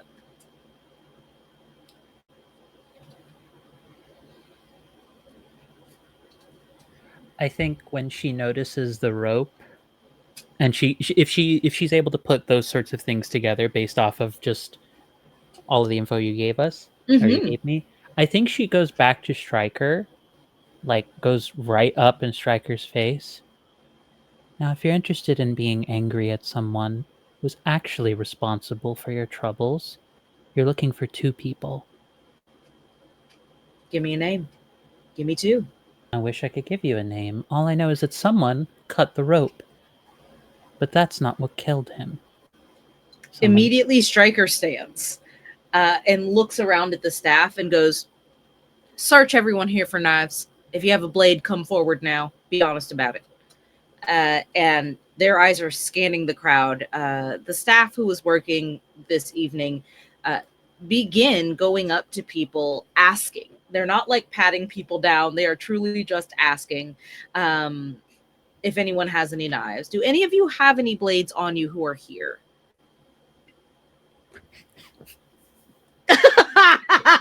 Yeah. Yeah. Do you give that blade up, or say that you have it, or make any mention that you have a blade?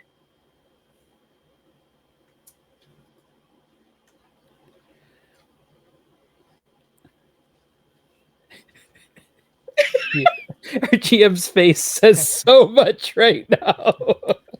It's like, one of you's got to start it. I'll start it.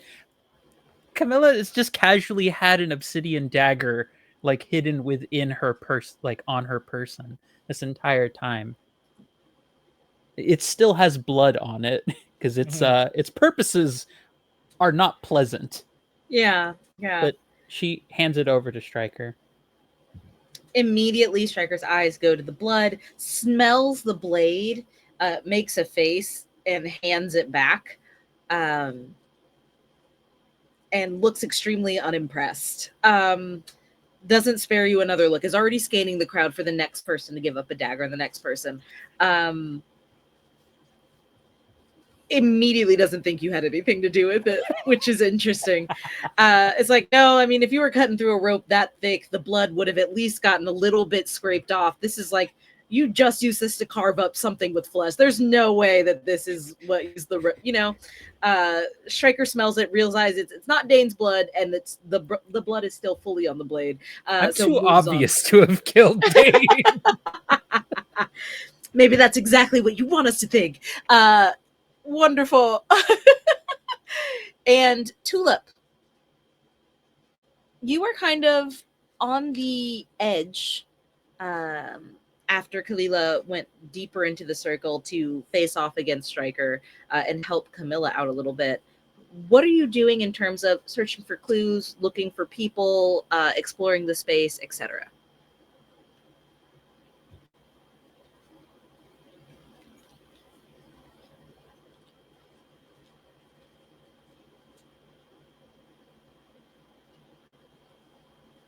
Tulip? Well, first, I also hand my blade over. Same reaction. Quick sniff, sees no blood, hands it back. Yeah, there's no blood on that. Oh, I get it back. Okay, that's cool. Was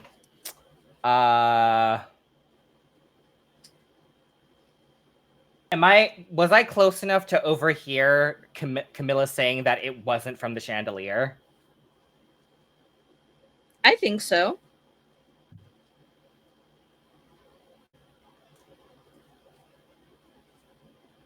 I'll go up to Camilla. I curtsy and everything.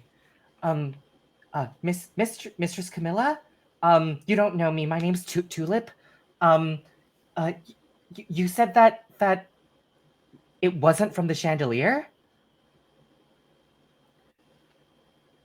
Whatever killed Dane is someone else was trying to kill him, or at least hurt him terribly with the chandelier, but it didn't seem to actually be the thing that killed him.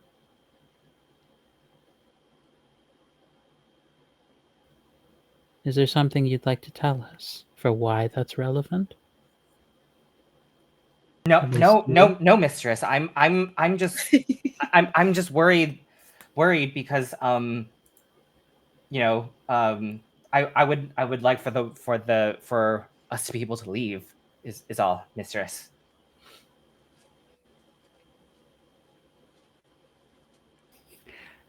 I'm debating with myself whether Camilla actually buys that, and I don't think she does. Oh God. part of me is wondering, because I think I do have a string on Tulip because I think of her as prey. So I'm sort of like, I think I get closer to her, like inch closer, and actually question, how tall is Tulip? Pretty short, like I'll say like 5'3". Yeah, Camilla's not that tall. I don't think I actually made Camilla that tall this time. I Oh, decided okay. to only make her like average, like 5'5" or 5'6", but she's using all of those few inches she has over and just sort of like is close to you. Like kind of that close where you're like when someone talks about like you can smell like their breath and everything. Mm-hmm. It just smells like salmon, like cured and smoked salmon. Don't Mm-hmm. ask why. It's a fancy place. I assume they have salmon. They have salmon.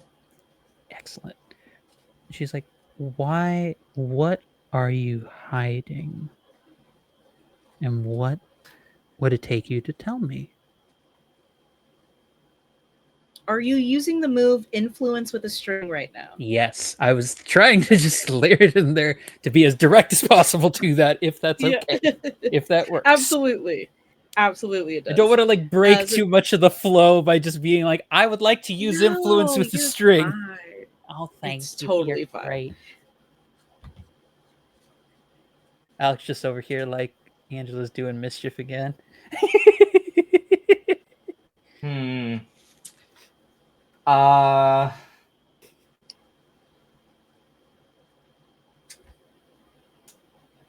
I say, Mistress.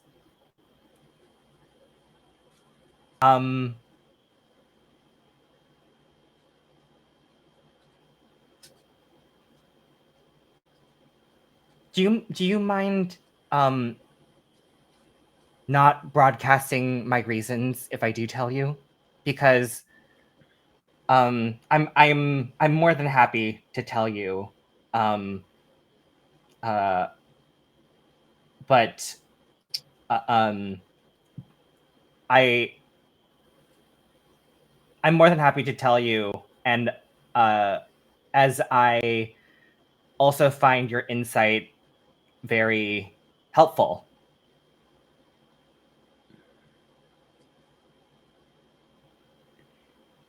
Go on.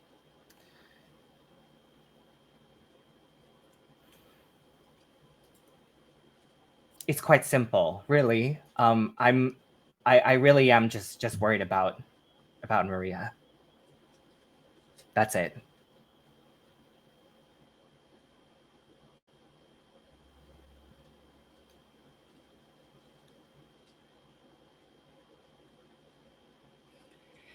I think you state like the eyes kind of change a bit to have much more of like a bat's sort of like aspects to them, and there's like the like a smile that kind of curls into place. Aren't you a devilish one?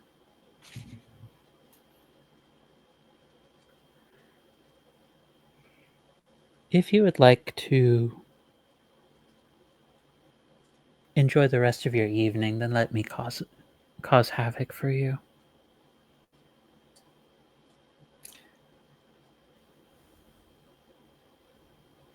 I'm sure Maria would like your company.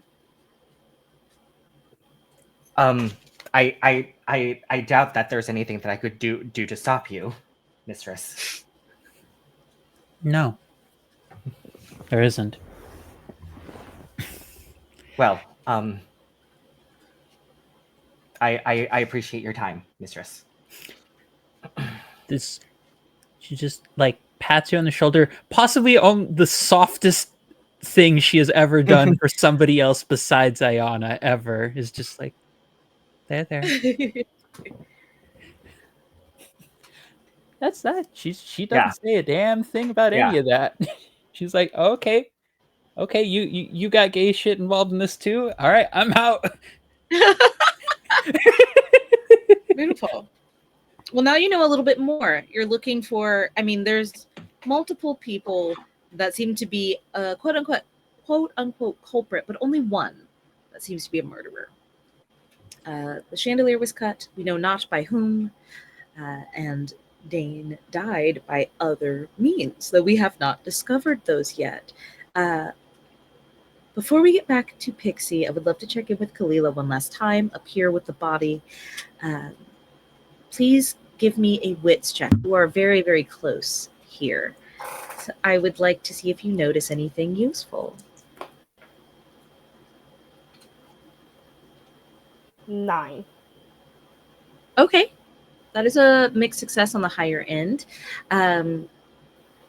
So I think what you notice is that there is a lack of wounds on him. Besides, of course, the chandelier below the knees.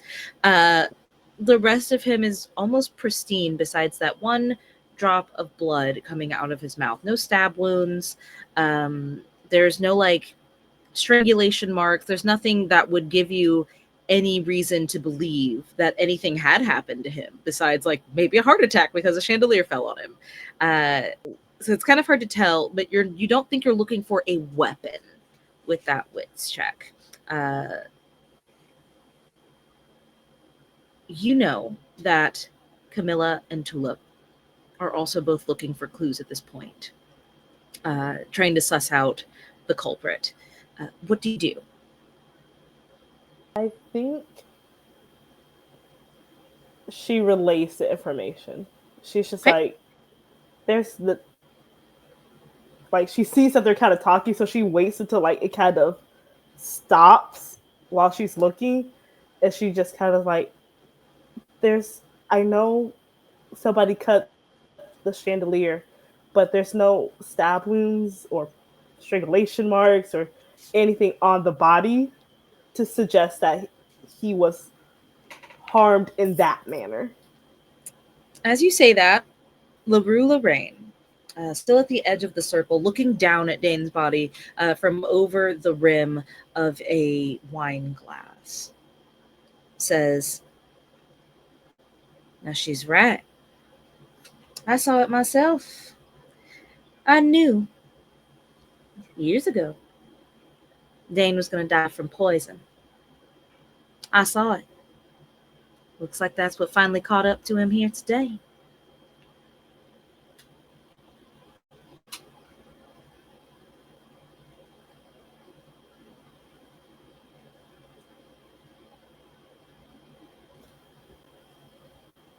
So it looks like we're looking for somebody who had access to the kitchen, or at very least his drink at some point tonight.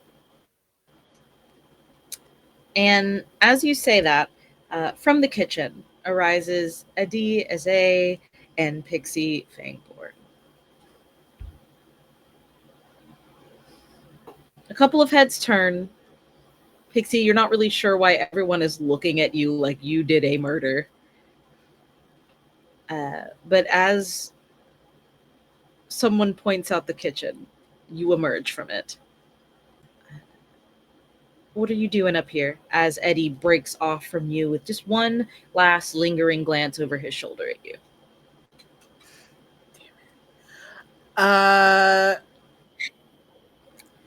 Honestly, I think I'm looking for a dark corner because, or someplace out of the way, out of the sight of all these people. I'm not really used to having this much attention in the first place. Yeah. Especially considering that this much attention is not necessarily always positive. So, with the idea that Dane has just been killed, as far as I can tell. I don't know any of the other stuff. I don't think I was up here to hear that. But what I want to do is commune with the unseen and see if they know any stuff or things about the shenaniganery that's going on here this day. Yeah. Absolutely. You head off to a dark corner.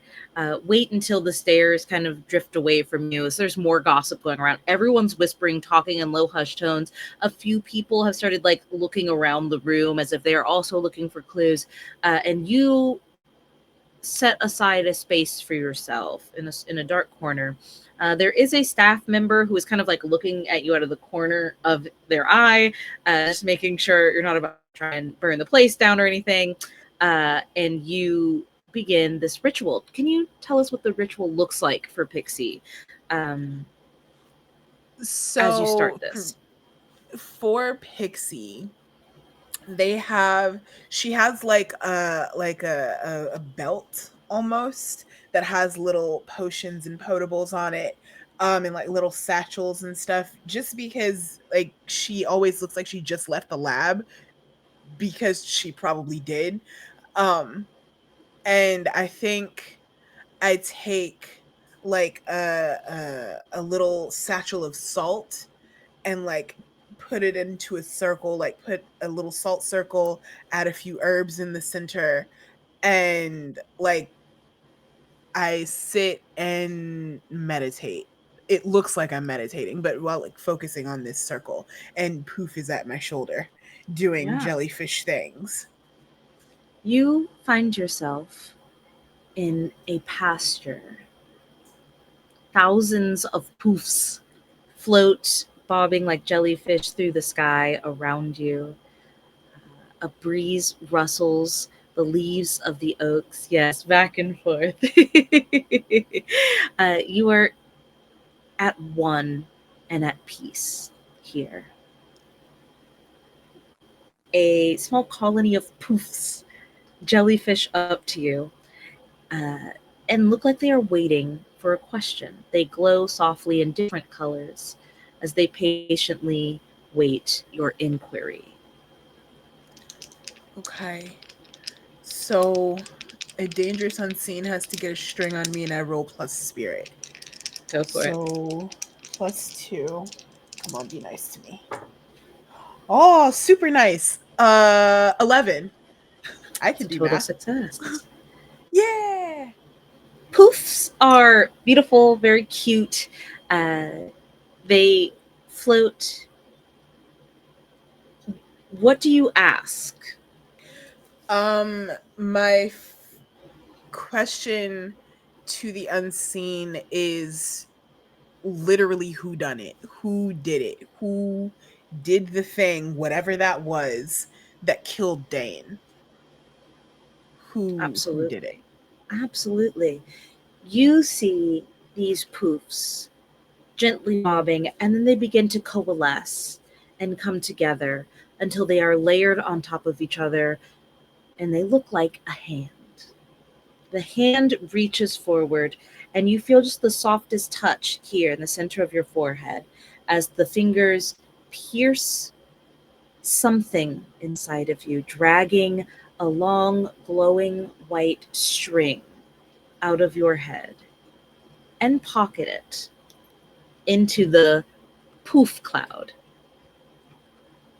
In return, another touch, the same spot, and you are hit with a blast of just one scene. Dane Duloc and a bride by his side. And you are jolted back to this shadowy corner. Oh, the bride. The bride. Okay, and I like say this out loud. Um and then immediately look around to make sure that nobody heard. Um Maria heard you. She rolled up while you were meditating. oh. Ooh. Hi. Uh do the bride that I saw, was there any description of You just the saw a back of her? veiled bride, yeah. A veiled bride. Got you, got you. So I'm very frantic, and I start looking around and I see Maria. Hey, Dane Duloc, his betrothed. How many times was he almost married? Is this the second one? He was married to Mayana. Mm. I was his betrothed. At one point. I hear he was going to take a new bride at some point. It seemed like he was going to announce her this evening, but so 3? What? Why are you interested in who Dane cohorts with? I have a feeling. I have it on very good authority, as a matter of fact, that whomever is responsible for this had to have been one of his intended. You say this to her, one of his intended. Mm-hmm. Okay. She looks at you and goes, when I was first betrothed to Dane, he showed me my room. It was actually just Mayana's room, not one thing changed or out of place. If you think it could be of help, I can show it to you. Yes. Yeah. Anything that you can do, I'd appreciate it. Of course, I want to get out of here badly. She Same. starts to head towards that way. I need defy disaster, wit or heart for Camilla only checks to see if you notice Pixie Fangborn being led off into the shadows by Maria Ronaldo.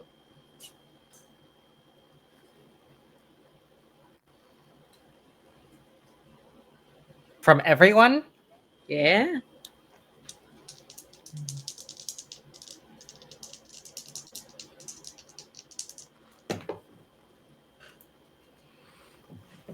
Camilla, what we get? That would be a 9 plus 2, so that's an 11. Beautiful. You absolutely notice. Your tracker's instinct notices right off the bat. What about you, Kalila? I took hopeless as my condition, so I got a 6, and then a -2, so I got a 4. I noticed nothing. Amazing. There's a lot going on right now. Yeah. Tulip, what about you? Sorry, what stats are we able to use? For this can be wits. Oh, So this is your knowledge or your cleverness. it's a 6. Okay. Only Camilla notices Pixie Fangborn walking off with Maria Ronaldo. Okay, why are you doing the "is this plot progression" meme happening? Your body language is just like this, and I'm like, "Are you okay?" Looks in the other corner. Is this a possible suspect?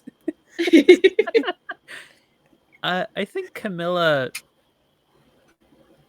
just starts to follow. Okay, sneakily. I want to say yes, but I don't think Camilla understands what the concept of sneakily is the problem. Okay. So we'll say not sneakily. It's very easy to know when Camilla goes places. She doesn't try and hide. Amazing. You start following them, and Maria goes, "Oh, Mistress Camilla, would you like to accompany? I'm trying to take Pixie to Mayana's old suite. Maybe there will be clues there." There is such a strong internal sense of having to repress every primordial animal urge to just jump and immediately go yes. So she's just pushing all of that impulse down and just saying, "I will follow." Wonderful. There is safety in numbers tonight. She looks at More both the of you and continues on. In the ballroom, Tulip and Kalila, you are hearing a lot of things going on. People are certainly talking at this point. Tulip, at one point you hear some gentleman say, "That Lorraine, a kook, an idiot. She didn't know he was poison. How could anyone know he's poison until we test him for poison? Stupid. But she's covering up something. The dark things are always covering up something." Kalila, you hear, "I think it's a little bit suspicious that Stryker is just hovering over the body, not letting anyone inspect. It's kind of a little strange, if you ask me. It's maybe they doth protest too much, if you get my drift." Between two people over to the side. You're hearing things all over. What are you doing here in the ballroom?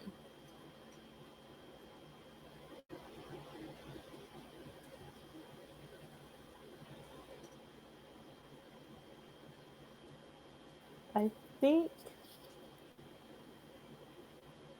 in like true Amore fashion, she's just gonna kind of start like gliding through the crowd and like try to keep picking up little bits and bobs of like rumors and see if like any of them like start to align into something that could be a half truth. Because all rumors have a glimmer of truth in them. Absolutely. So if none of them could gather, then that's what she's gonna do. Absolutely. Please give me, we will call this a flat wits check, just to see if, like, from what you're just naturally hearing, you're just hearing around as you walk through, it starts to make sense or connect the dots in your brain.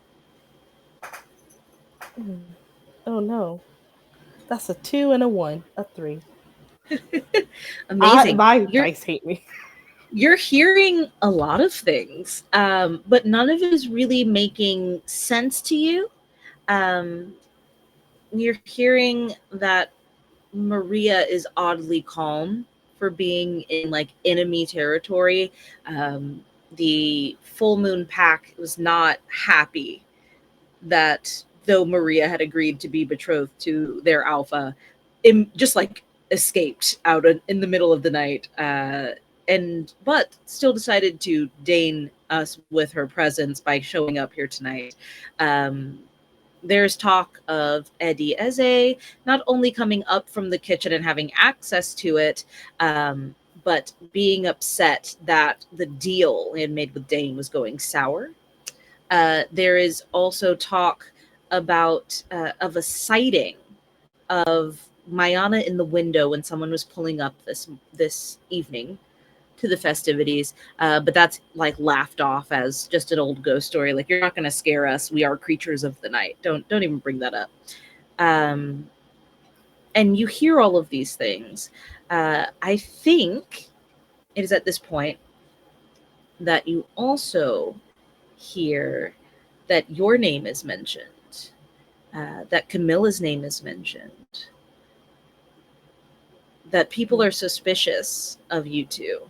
Not together, not in cahoots, as it were, but Camilla having the blade, goading Stryker, being generally aloof and predator-like, has people on edge in a way. That you walking over to Stryker to like stand in solidarity next to Dane's dead body was very strange. When you again had not been called. People are talking, and no one's really landed on a theory, but the hysteria grows the longer you are stuck in this environment together, in this room full of blue bloods and werewolves. It's hard to be in this room right now. Tulip, what are you doing as Kalila kind of weaves her way through the crowds, picking up on little tidbits here and there? Oh, you're muted. I will follow. Okay. Then you also give me a wits check. You'll have heard everything that Kalila has heard, but we'll see if the dots connect for you. This is wit, right? Again? Yep. 8. Okay, mixed success. You have, as someone who has spent most of their life almost in servitude or kind of like as an afterthought to people whose eyes were always drawn to Maria first. You've learned to pick up on what people don't say, the things that lie in between what is said. You have not heard Dev's name mentioned at all. And as a part of the Amoria Coven, they love to be in the spotlight. They love to be gabbing.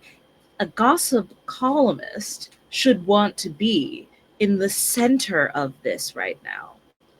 You look around the ballroom. You realize Dev is nowhere to be found.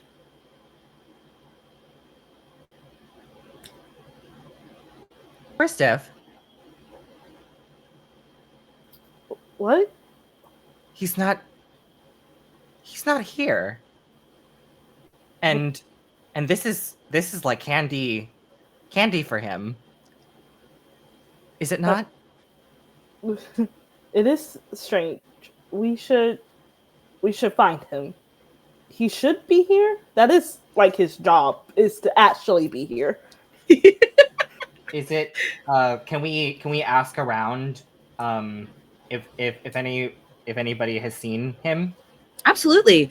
You start asking a few people, kind of name dropping, but not trying to be directly obvious. Like, where's Dev? He's a murderer. Just more like, okay, now where's that little gossip guy? He's usually around here. Like just kind of dropping a couple of seemingly innocuous statements to find Dev.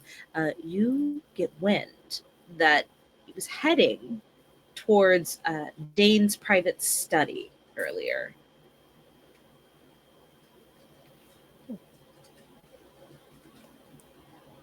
Well, Kalila, do we know if his study is locked? You don't know. we don't. We should at least go check. Okay. And you head off towards Dane's private study. In Mayana's bridal suite, that never got much use, Camilla, Maria, and Pixie, you all enter together.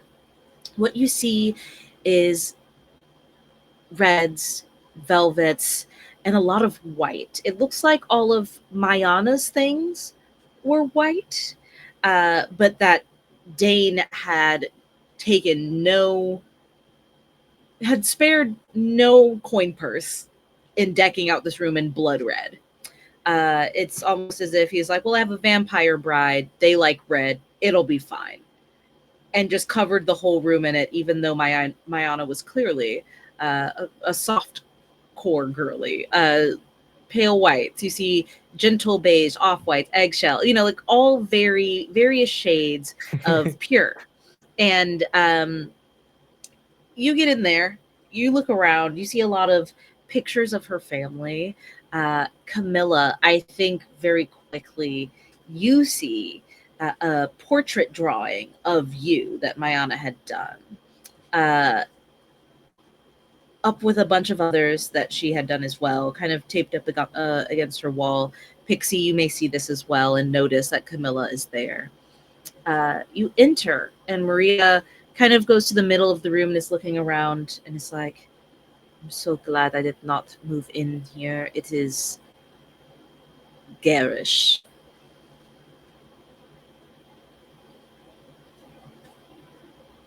That's certainly a word for it. It's very red. Yes. There's, I think, a moment where, because Camilla still has angry as one of her conditions, and she has a moment of like not fully processing that Maria meant like the room's decor, not because it was Ayana's, but because like just the overall like appearance of it was terrible. Like she like takes hold of something that was hidden in the top of her dress. That was calm down before you start. I was like, I'm not here. Here was the actual blade I killed him with. Calm down. That's what I was waiting for. I was like, yo.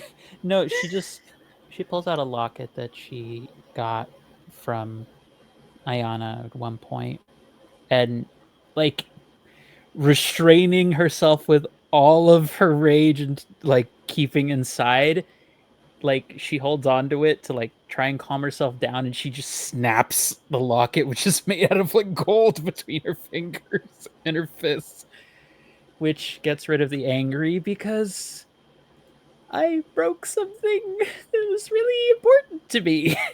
You watch the snap, Pixie, and Maria goes, "Oh my god." Are you okay? Is your hand hurting?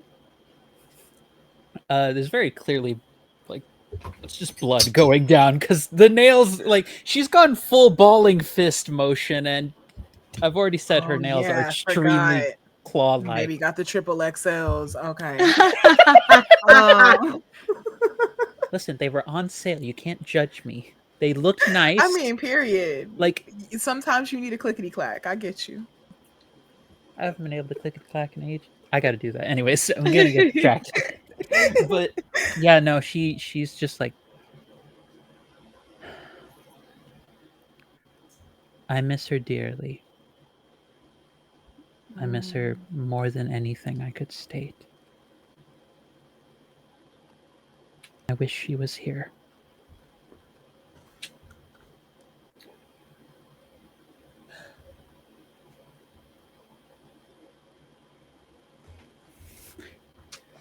Okay. I have a question. Yeah. So I did a commune with the unseen and I rolled an 11, right? So I got to ask, well, I don't know if that's accurate. Never mind. Ignore that. You got so excited. Not the droids you're looking for. You say you wish she was here, and Maria goes, honestly, so do I. Well, not here. I don't think she would have liked this room, but I wish she was not gone. She's beautiful spirit.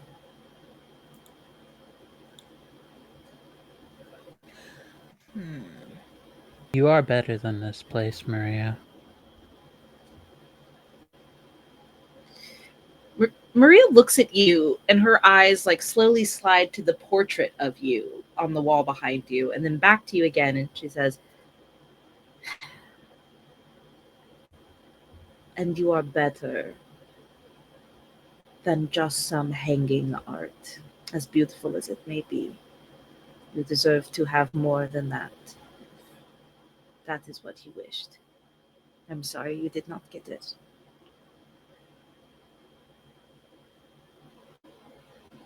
There's, for like probably the only time anyone's ever seen it, there's like slight bits of tears going down the side of her eyes. She says,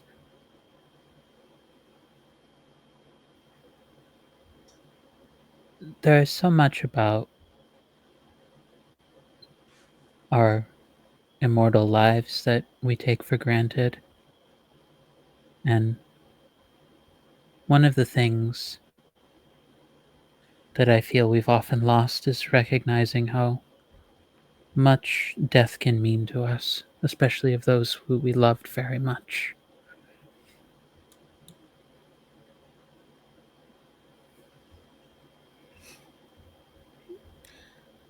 Well,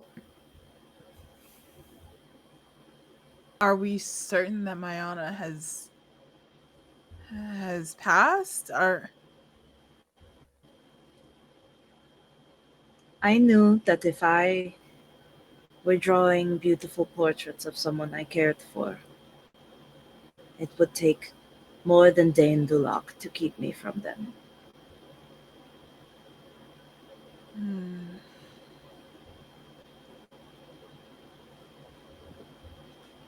And I need you both to please give me a figure out a person roll We're going to use it kind of figuratively here. It's kind of like for Mayana, but also for searching the room so we can see if there's anything you want to find or realize about Mayana while you were here. I'm going to cut away from this scene and back to the study as Tulip and Kalila round a corner to two large double doors carved intricately with two warring wolves on their haunches on either door. What do you do? Tulip, you're muted. Sorry. You're muted. This is just a wild guess, but I believe that that's probably where we want to go. I believe you are right. Yes. I'm just gonna see if the door is open first. And then move from there. Yeah. It is open.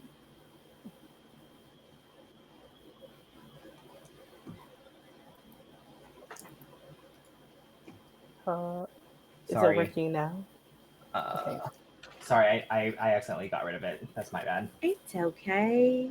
That's why we have Tomasi.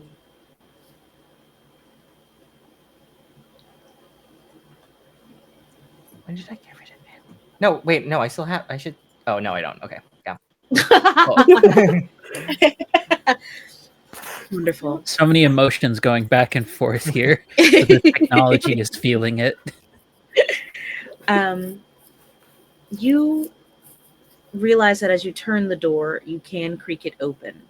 Do you enter fully? Do you have a strategy for entering? How do you approach this door, knowing that it is unlocked?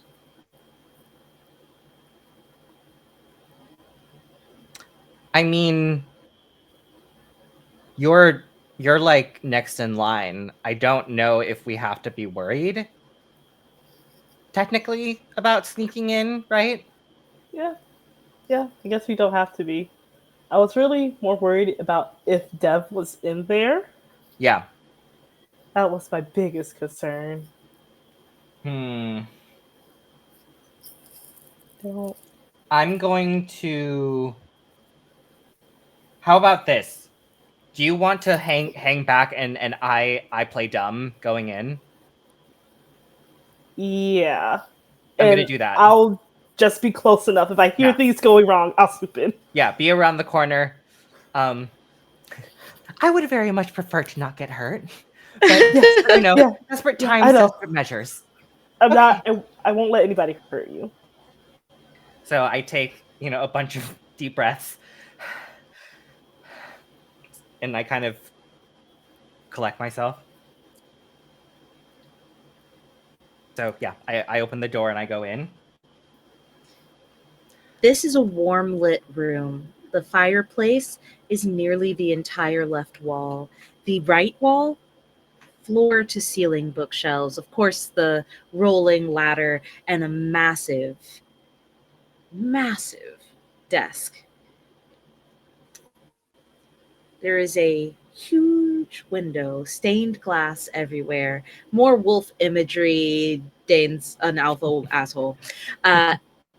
And sitting at the desk, frantically paging different books, opening journals, creaking open new tomes, is Dev Khan. Pauses when you enter.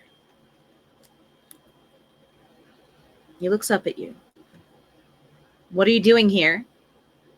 Oh, I'm so sorry. I was looking for Maria. I think I got lost. Okay, well, she's not in here. Bye. Is everything okay? You look. Everything's fine. You look troubled. I'm not troubled. Goodbye. And he's like getting more insistent that you leave. That he's slowly unraveling. He's frantic. Is there something that I can do to help?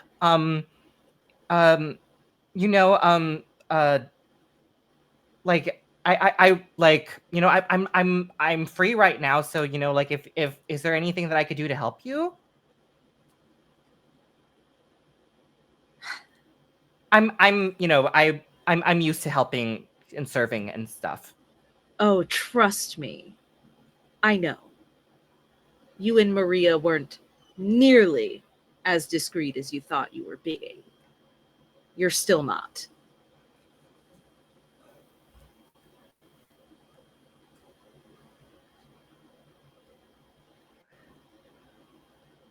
I'm sure I don't have any idea what you're talking about. I'm sure. And he goes right back to paging through books as fast as he can. I think in his mind, you are so much not a threat that even if you don't leave, you won't be like bothering him. So he continues. I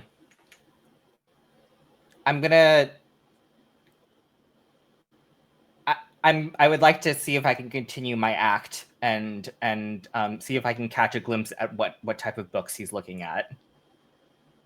Yeah, you get closer. I'm like looking around. I'm like that. Okay, absolutely. You get closer. Give me a defy disaster. This is going to be plus grace since you're putting on an act here. Or charm, so it could also be heart if you would prefer. Yeah, I'll do grace. Please, please, please, please, please.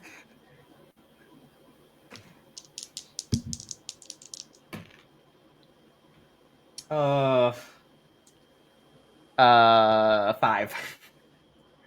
Okay. You are looking around. Your eyes are darting to the page and back up, looking down, back up. You get closer and closer. You're dancing, darting forward. Sorry, it's a 6. Okay, yeah. Not that it matters, but yeah. You get closer and closer until you are just about over, not quite Dev's shoulder, but at Dev's side at the end of the desk. You were leaning over, kind of like still looking around, but keeping your eye on what's on the desk. You see, looking at sigils, looking at magic, looking at dispelling wards. And as you notice this, you feel something pinch your gut. There is a silver-tipped stake pointing at your abdomen, angled up at your heart. Dev is holding. As he stops moving the page, his eyes slide to you and says,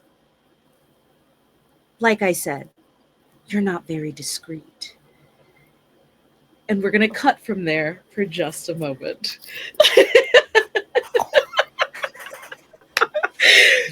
Back in Mayana's room, I would like to know what you got for your rolls for Figure Out a Person, aka the space, the vibe. Oh, I got a 10. Amazing. Total success. I got an 8. Okay, great.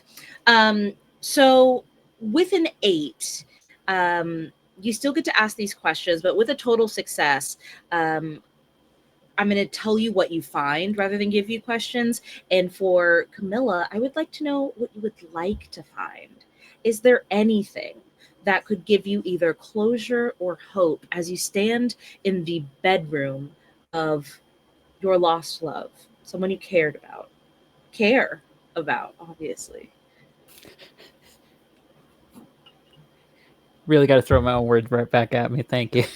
That's the GM staple. That's my favorite GM staple. We were just like, hey, hello there, player. You have given me a knife. I'm going to stab you in the heart with it. Well, okay, not me, Tulip, but you know. I'm going to go with the first one, which seems apt. That is, what do you love most? Wonderful. What does she find in terms of... I think in her mind, she's wondered whether she's wondered whether or not she's had doubts whether Dane was actually as terrible as she was, as he was to her. She's wondered. You find a journal that seems to have just been started being kept the day Mayana married Dane. as if it were like a wedding gift by one of her family members or someone who was seeing her off to come live here in this mansion. So there are not many entries. It was a very short-lived marriage at that. But you realize that Dane was not cruel to Mayana, but to her that was almost worse. He treated her like a ghost, like she didn't exist, like he couldn't see her.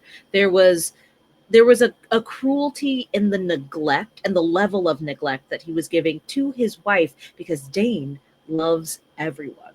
He loves talking to everybody. He loves making people laugh. He loves being the center of attention. He loves giving attention out to other people. He doesn't care when his jokes don't land, but he never spared her a single breath of attention. And you can see that loneliness seeping into each paragraph, each entry of her journal. It rips at your heart. And under the journal, you find in a drawer with some other trinkets that she had, some charcoals that she had used for portraits, you find an identical gold locket. It looks just like the one you broke, standing here, feeling that loss of Mayana. And inside, it's you.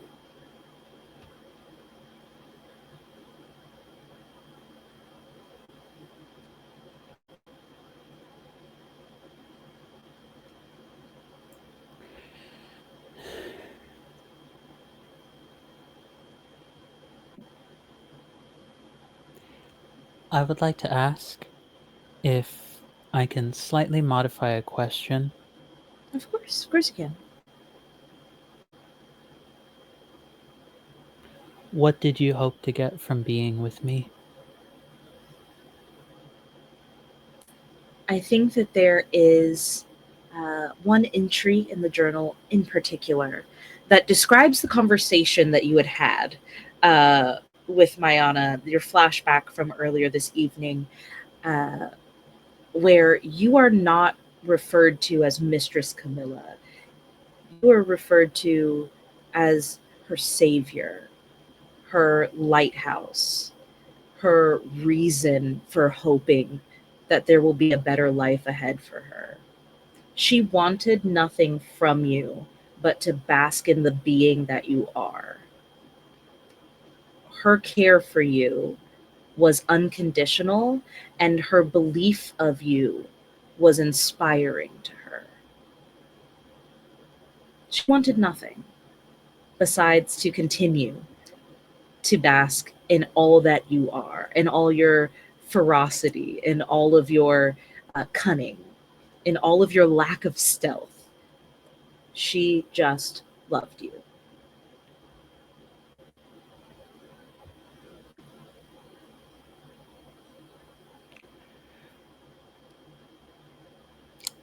Response to that, once the tears stop falling, but I would like Alix to get their questions in their turn before I react, because I don't want my Absolutely. initial response, my reflex response, to overtake what they might want to get out of the scene. Wonderful. Pixie, you are searching for more clues than for closure here. And so, again, you don't need to ask any questions because I have some things for you on a total success. If there is something you want in particular from this room, you can have it because of the total success. But what I'm going to give you is maybe some flavor here. You saw Camilla begin to cry earlier, whether or not you see it now as she leafs through the journal of Mayana. You go to grab something to help with this situation, a handkerchief off of a vanity in the corner, and go to hand it to Camilla.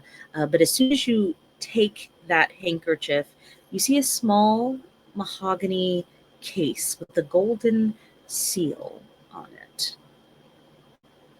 It's not locked.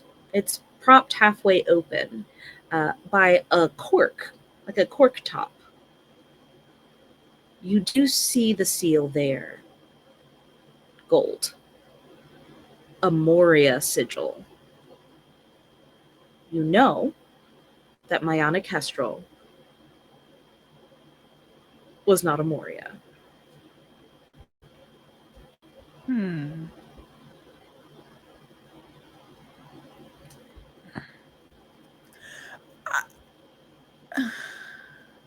I know that Mayana wasn't. Okay, what is the shape of the gold seal? Like, does it look like a locket would be pressed in it? It looks it looks like the seal of a Moria. It doesn't look like a lock. The case is propped open a little bit. Yeah. Yeah, I'm gonna ruffle around in there and see what I can find. I You don't want to move open it too much, but yeah. Yeah. You like peer inside, try not to disturb too much. You see 2 vials. One of them is empty. The other softly glows green with little bubbles in it, almost as if it's carbonated. And you see Maria, you hear Maria go, "Ah, do not touch that. Whatever that is poison. Where did you get poison?" I didn't. Oh, I think Mayana had it, or it was taken from her. Does this mean anything to you? This box, this seal? I'll close it back so that it's not like offending her so much. you do know that Maria was once a Moria, but defected. She goes, "But I know that seal, but no one I know would ever go within a mile of Howl Root. Howl Root is disgusting. Oh God. I mean, werewolves like the taste, but it's disgusting to a vampire." Howl Root. Do I know anything about Howl Root? Yeah, absolutely you do. This is an old world poison that vampires would give werewolves. This was one in the warring times. So this was like an espionage, put a little in his drink, Johnny, conk out. This is very much an old school type of poison that is especially for werewolves. It tastes great to them, but it kills them. And for vampires, if they imbibe it, smells, tastes awful, but it doesn't do anything harmful to their body. So it was easy for vampires to handle, easy to get their hands on, and werewolves never knew that that's what they were imbibing. Because one of the vials is empty, you can well enough assume that this is the poison that killed Dame Delac.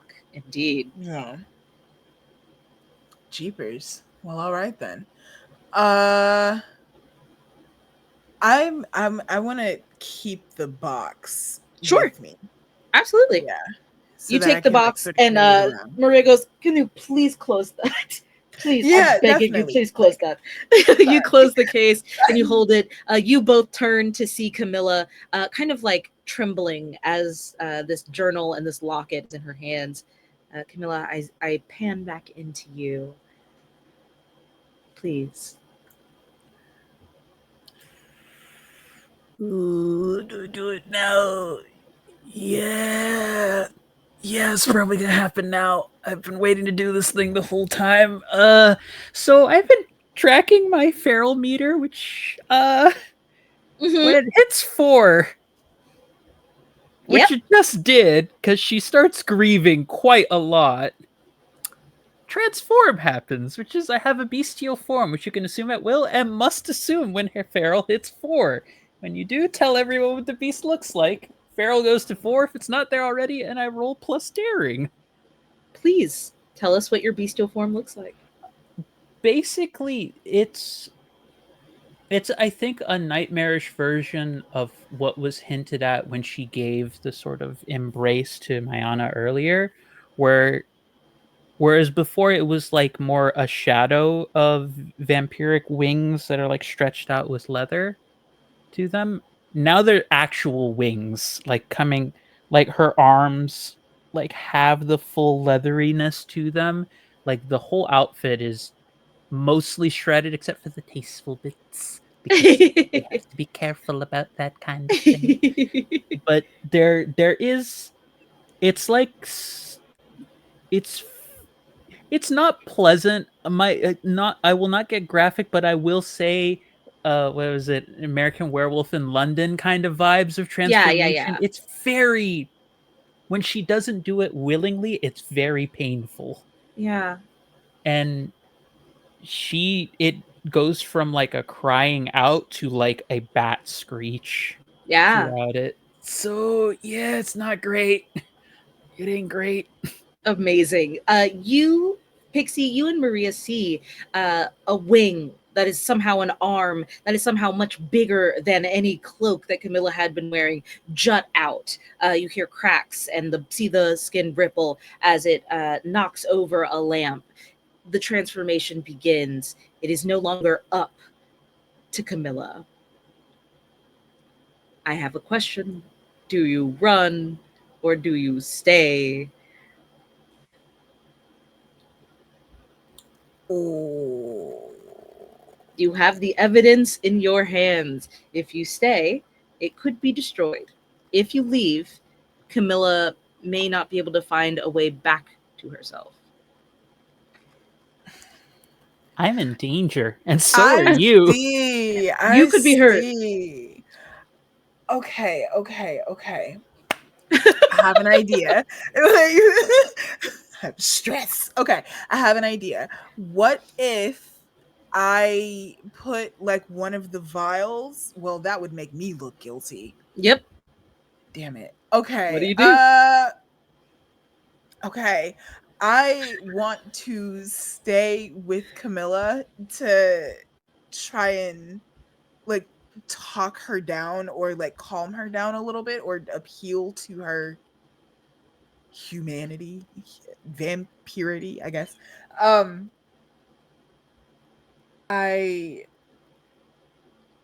want to see, hold on, give me 1 second, let me look at this thing. Sure. Should have had this up, my god. Figure out a person. Just try everything, bud. Do whatever you need to. Yeah, I need to. Okay, so I have two options. Emotional support could help as well. Yeah. Could it? Yeah, let's do that. Let's do that one. Let's do emotional support. Okay. Let's do emotional. I'm a big lesbian So bat. here's how emotional support works. Yeah. This is how it can work. Mhm. I need you to tell me one thing. You could say many things in this moment, but because we only have a few seconds to appeal to Camilla and draw her back to herself, you have to give me one sentence and then roll plus heart. Roll plus heart. Depending on what you get, this could pull her back to herself. If you do not roll above the number I have, Camilla will be full Camilla. Oh shit. Okay. One sentence. One sentence. This won't help her. Ooh. This won't help her, baby. Roll plus heart. Right. Roll plus heart. That's a big old fat +0, boy. Oh god. 7. Okay. Camilla, this is a mixed success. You hear this. This won't help her. Ring in your head, piercing to some true part of you that still grieves, like something that is not an animal. That's something that has a soul. I now give you the choice, because this was a mixed success. Camilla, this lies in your hands. Do you think this is enough to pull her back. She will stagger from this. So if you pull back, it just means you drop out of the scene as you like pass out, as your body starts to, you know, come back to. Or again, mixed success. So only good things can happen here.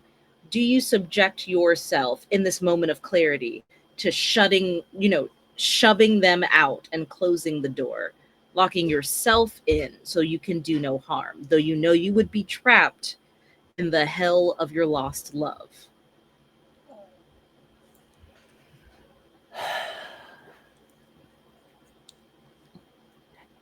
Why is today just the day I keep getting such terrible choices?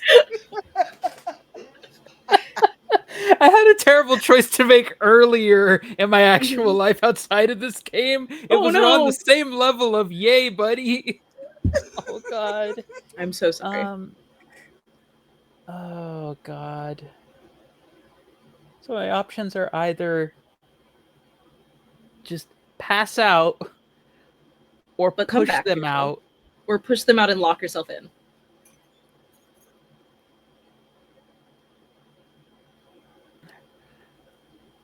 I clocked enough earlier from Tulip and Marie talking about, not directly talking about Maria, so I have that on my mind. I'm gonna go with she immediately like uses whatever strength she has left, pushes Pixie and Maria out of the room, and I want to add an additional detail because I'm want to lean into this just destroying herself. You hear the tearing of canvas. You hear the ripping of pages. You hear all of the tattering and shredding of everything that was this room. For certain, the portrait of Camilla is gone. The journal that was the last thing she had left to remember Ayana is gone. The bed is just destroyed. We love the lean into it. We love the lean. My poor little heart. I'm a very big bat lesbian woman. It's just at this point she gets much bigger when she's a bat. It's all Indeed. gone. It's gone. Absolutely. Well done. Oh, God. And like metaphorically and physically, all you are seeing is red, as all the things that were white and pure and light in this room are torn to shreds at your own hands. Outside, Maria and Pixie are booking it to safety. You do have some crucial clues in your hand. Maria knows what the poison is. She's also from the Amoria Coven. She is racing back to the ballroom with you. You do nearly, almost, past the study. But first, Kalila is there. You said if anything went wrong, you'd jump in. You're waiting at the door. You hear Tulip go silent, which is not normal for Tulip. Right. What do you do?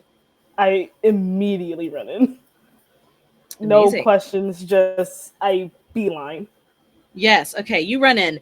Pixie, that is when you and Maria like skirt around the corner and see Kalila dart into the study. You can see shadows being cast on the wall. Inside Kalila, Tulip, you still have that silver tip stake to your, not quite heart, but like your solar plexus a little higher. And Kalila, you rush in, you see Dev, and he goes, there she is. What did you do? What did I do? Just super quickly. I'm Yeah. sorry, super quickly. I want to check if I can use my silly tourist move. Because I know that I wasn't necessarily super successful, but it does say that even on a 6-, I can ask an additional question. Oh yeah. When I figure out a person or defy disaster by playing the fool. Mm-hmm. Does that apply to this? To what I did? Yes, you can ask another question. Absolutely. Check out your You might have a set of questions, or it might be Yes. on the figure out a person list. Okay, yeah. I do. Please ask another question before we go on. How are you vulnerable? You see that Dev is shaking. You see out of the back of their belt loop on the right side of their hip, there is a dagger. A little bits of like rope or twine fibers are stuck in the hilt. You know that Dev, the Amoria, has a specific taste. You don't know what that taste is, but you know that Amoria of all sorts, once their specific taste is in front of them, they cannot resist. You know that Maria's is cheese. You know that, or not cheese, but like human foods. You saw the way that Dev looked at your throat when you walked in. It seems like Dev might have very particular taboo tastes. Oh. So, clearly, you walk in, you say, "What did you do?" His eyes shoot up, almost as if amused, and goes, "What I did, I missed. That's what I did."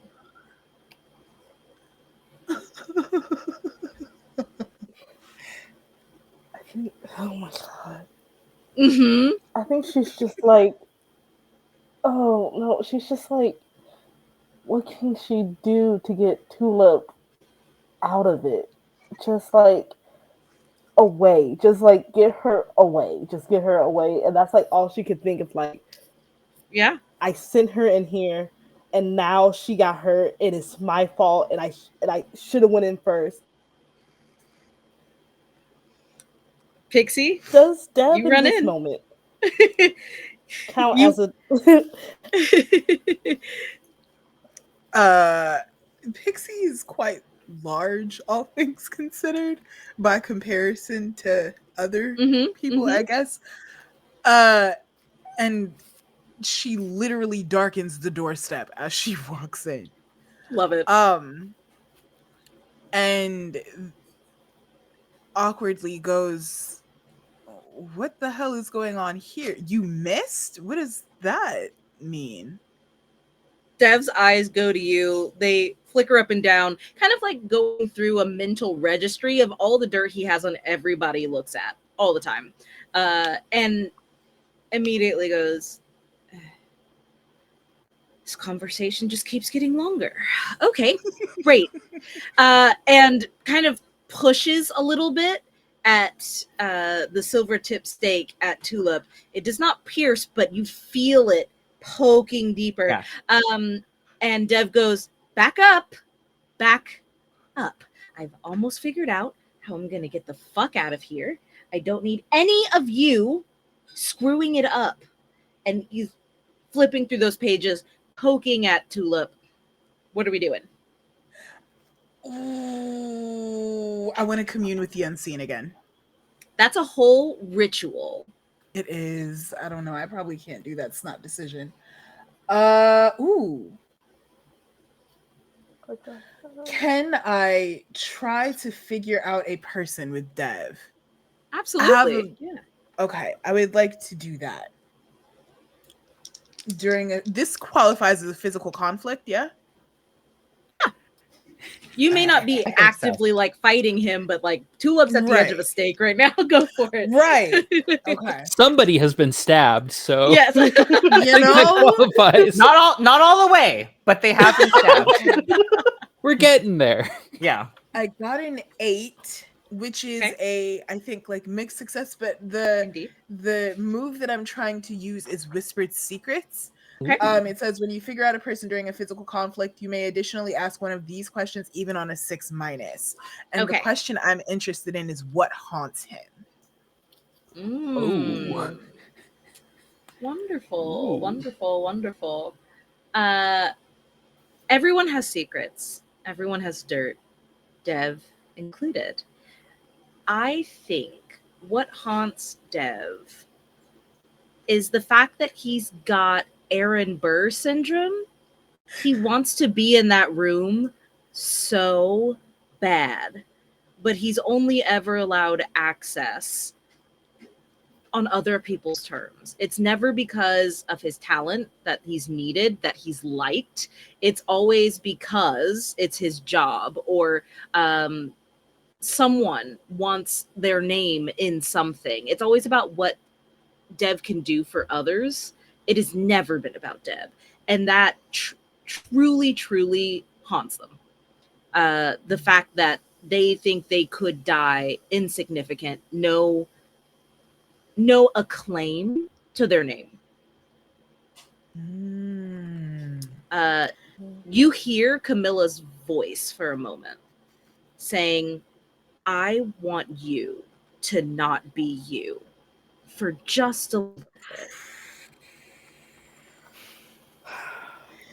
Damn. And he's shaking as he's poking at Tulip deeper and deeper as his frantic panic rises. You feel poof at your shoulder. Mm-hmm. What do you do? I'm still in the doorway. I'm going to hold up my hands and go, listen.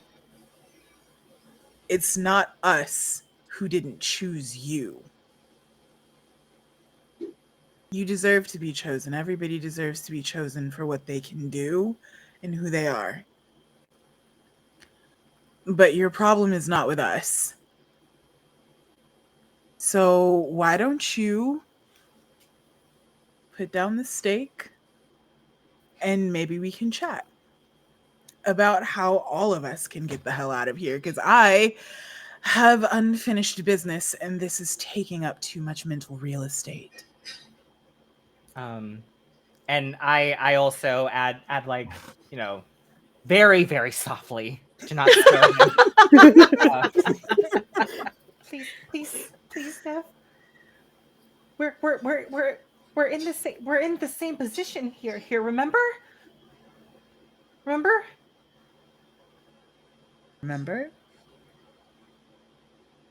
Same position.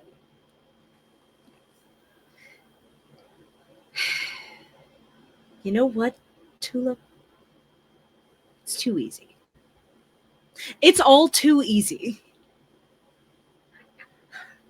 I was this close to being a real journalist. Biggest scoop. I already had it printed. Dane Dulac dies mysteriously. And I missed. Now you know who's going to get those headlines? And he takes the stake, the silver tip stake, away from you, Tulip, and points at Kalila.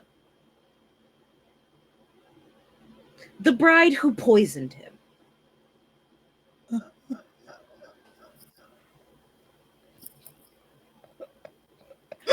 Knew it. Mick Knew it. squeeze me? I Three of us had been basically confirmed who hadn't done it. Kalila hadn't said shit. Right. I think Kalila, I think at this point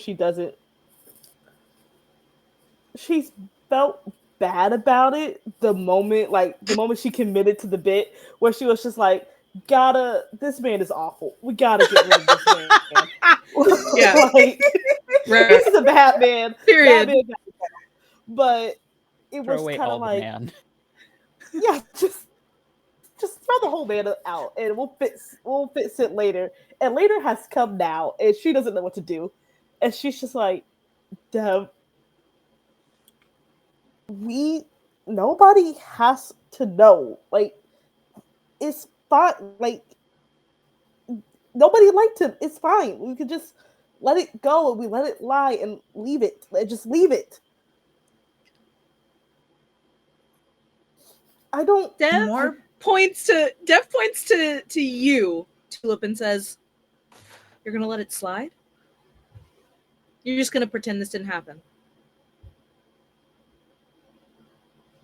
I mean, we're all free now. Come on. Are we?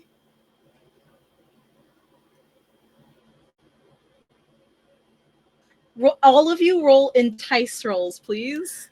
Ooh, You're appealing to his sensibilities here. He is a self-preservationist through and through. I also think you have a string on Dev, Kalila. So if you'd like to use it to add 3 to this, you can, depending on what you want. He has a string on me. Oh, then he's probably going to use it to subtract 1 from Oh this roll. no. Well, I still got a 10. Amazing. I got a Plus 2 12. to heart. I still got a 10. I'm so mad I can't be part of this roll. I'm just like, you squiggly, scrabbly little spit fuck. You would have killed him. Camilla would have killed him. Fucking murdered him. There's a reason you have to keep. Listen, I'm basically just a feral lesbian dog. You have to keep out in the dog house whenever I'm mad. I know In the what my bat role house. is. In the Bat house. There's a cave out there where I go whenever I'm having a mood and I need to not kill anybody. I love that. Is Moody there a cave. stat? Is there a stat for entice? I'm sorry. Heart. Yes. Please roll Heart. plus heart. Yeah. Okay, still not great. 5. We got a 5 from Tulip. We got a 12. Okay, and then we got a 9. But we got a 10, but it's a 9 because he's gonna 11. yeah. I had 11, then minus Oh, 1. So it's a 10. It's a 10. Okay, that's 2 total success. And that's fine. It's very hard to be convincing when you've just nearly been stabbed. So Tulip, it's understandable. Thanks. He puts his stake down on the desk and says, every single one of you, every last one of you. And he says it with such disdain. But he does put down the stake, rips out a page of the book in front of him, and begins incanting. You see smoke begin to rise. Do you do anything in this moment? In the next 4 seconds, do you do anything? Do I get the sense that he's trying to like bring down the wards? Yes. I mean, shit, I want to go, so I'm gonna let homie rock for real. Okay. Tulip, anything from you? I don't think so. Hell yeah. Kalila, anything from you? Nope. He's letting us go, and he didn't kill one of us. We're good. Amazing. Yeah, absolutely amazing. Wonderful. Tulip, you feel a hand slip into yours. Maria was with Pixie and rolled up. Now that you're no longer at stake point, she like kind of pulls you back and is like puts her entire body in front of yours as the smoke begins to rise. I actually, I'm sorry. I will do something, not something physical though. Yeah, what's up? I will say. What did I do? What did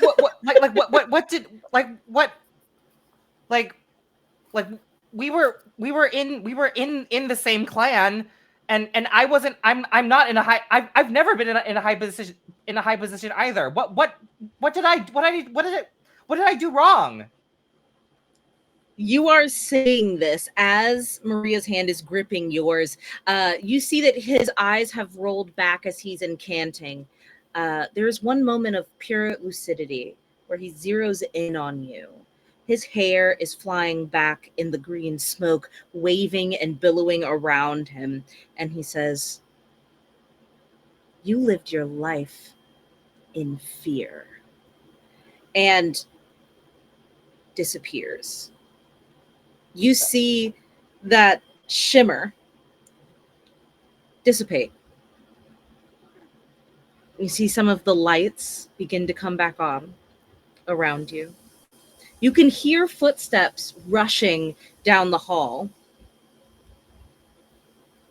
The first person to burst through the door is Eddie.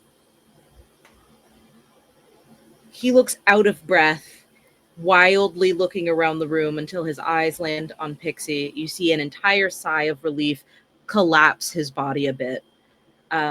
He's still standing, but all the tension leaves him, and in a flash, again, there is no worry on his face. It's just the roguish smirk, the smile that you've always seen on his face as he leans against the doorway, very lackadaisical, very nonchalant, and goes, "Well, I guess there was a party in here. I hate not being invited. Everybody okay?" And at that part, he looks straight at you, Pixie. Still that aloof smile on his face, but his eyes are intense. I'm fine, Eddie. And so is everyone else. It seems like we can't find Dev, but what they did find was a bunch of preprints saved. Seemed like he'd been planning to kill Dane for a long time, and he was going to do it tonight. I guess when the chandelier didn't work, or maybe he had a 1-2 punch up his sleeve, but we can't find him anywhere. He's gone. And honestly, I'm gonna tell the truth. Like, he ripped a page out of a book and left the wards, like broke the wards, and he's gone. He tried to, almost tried to kill Tulip, and you can see a little rip in Tulip's dress right there below the rib cage. No blood, no piercing, just a little rip in the clothes. And I don't know what Dev's plan is after this, but maybe that's something worth looking into. Oh, we'll find him. He's going to be the only story on the news until we get him. I'm sure he'll like that. You all look at each other, out of breath, hearts still racing. Kalila, safe for now, as the people, both from your coven and not of your coven, have rallied around you in this solidarity. Because if you killed an asshole, did you really do anything wrong? He had it coming from Chicago plays in the background. He had it coming. He ran into my night 10 times. And Pixie lets you know about what's happening in Mayana's room, that you need to save Camilla. You need to help Camilla.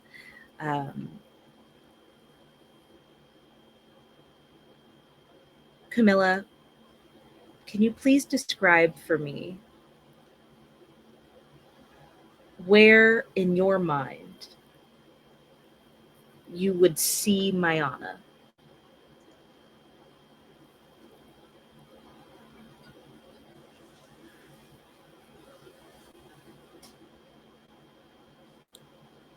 I don't know if I may ask GM a question in return. Yes. Do you need Camilla's presence for however you would like to wrap the story, like to be present with everyone else? That would affect what I would say in this moment. Oh, no, not if you would not like, absolutely not. I just wanted to be sure. I did not want to interrupt. Yeah, thank you for asking. Listen, I'm usually GM. I gotta give respect to the GM. I know GM's gonna want to have a nice send-off if they can. I think there is a moment where, like, it doesn't stop for a while with Camilla's rampage. Like, I think probably some people are just like do like the ridiculous ass Courage the Cowardly Dog thing, where like you open a door, you see a terrifying monster, close the door immediately. We're gonna just let her have her peace. But for where everyone else might find it kind of like she's in a mood, just let her have it. For Camilla, it's just anguish and rage. And I think she just kind of ends up breaking through. If there's a window in here, or if there's a way to reach outside, once the wards are down, she just breaks out. Oh, amazing. And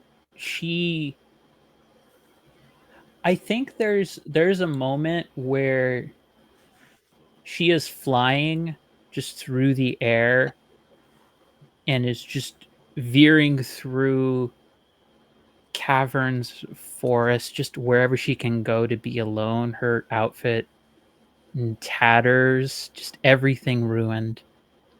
And it is like a wounded animal just screeching and howling out everywhere. And I think that's a moment where it's somewhere right before dawn is going to hit, where she feels like a hand underneath her chin, and she's like, it's time for you to rest now. You don't need to hold on to this anymore. And I think she sees her beloved one more time. Like, it's a moment of like, you needed to let this out. There was a lot about this that you were not saying and you were not feeling. And you Yeah. probably would have wanted to kill Dane at this party if you had gotten the chance. Just get through Stryker first and then go for Dane. Yeah. But she would have done anything to just make it so that Ayana had peace. But I think what happened in return, as what happened when she first got to be with Ayana gave her peace instead. And that feels Beautiful. like a good close for her story. Yeah, I agree 100%. The wards come down. You are able to split off a little bit. Kalila, you are ushered off by your court. Free once again, but there's a lot of talk about a new era, new things coming into play, new people, new power structures. Without Dane DeLocke, what is a post-truce world to look like? And you will be part of that conversation. You are ushered off with maybe a few backward glances and thank yous and promise to write, and we'll have tea to Tulip and Pixie and Maria, etc. Your pulse finally slows down. The stolen blood in your veins finally calming. You have not been found out. You will not be found out. But you know. You know the price that you had to pay for your freedom. Tulip, Maria, you are together again. The chandelier is being swept up. Maria has not let go of your hand since you left the study and discovered Camilla broken through the wards, or broken through the window after the wards came down. Maria pulls you just a little bit closer and says, "We did not get that dance. Could I have that now?"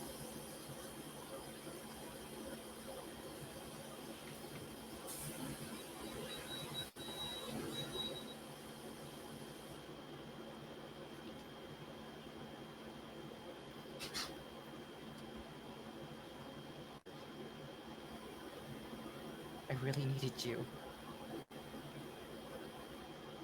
You weren't there.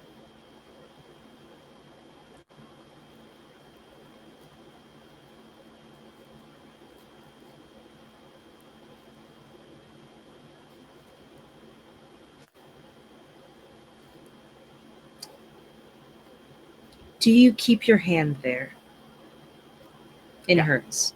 Mm-hmm. She squeezes a little tighter and says, "I know.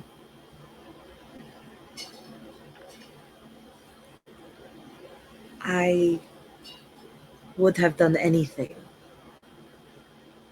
to not marry Dane DeLocke. But it was not right to leave you."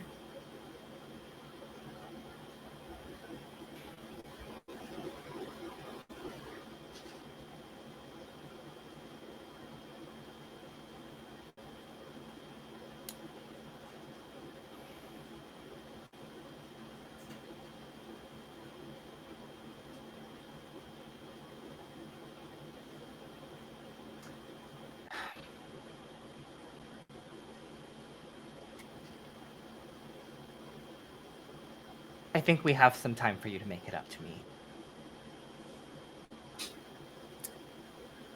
Not for nothing, but I do have a nice place at Supermoon Community. You are welcome to come visit or not, or write letters, or come stay, or not, also, whatever you like. Oh, I know. I've already looked into it. Oh, you have looked into it. I have. And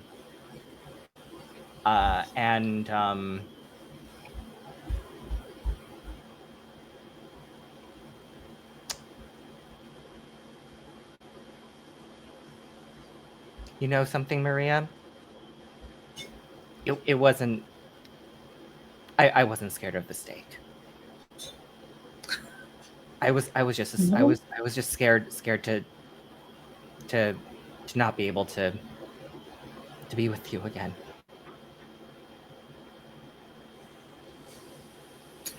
She kisses I'll the take back that of your hand. Yeah, she takes the back. She kisses the back of your hand and whirls you in a spin. She's very good with the chair. It's like she's graceful. Her hand movements are graceful. Everything about her exudes grace. And as she whirls you out onto the floor, you feel parts of yourself coming alive again that have been long since suppressed. And you don't know where that will lead. You don't know what that will grow into, but you are growing again. Pixie. The unseen have a string on you. You feel that string wrap around something in your chest and tug. It's almost painful. It tugs again. You are physically jolted to move forward. It tugs harder. You realize that the unseen are yanking you toward Eddie. Damn, I can't even be graceful. Like, no, I gotta trip and stumble. Jerking movements.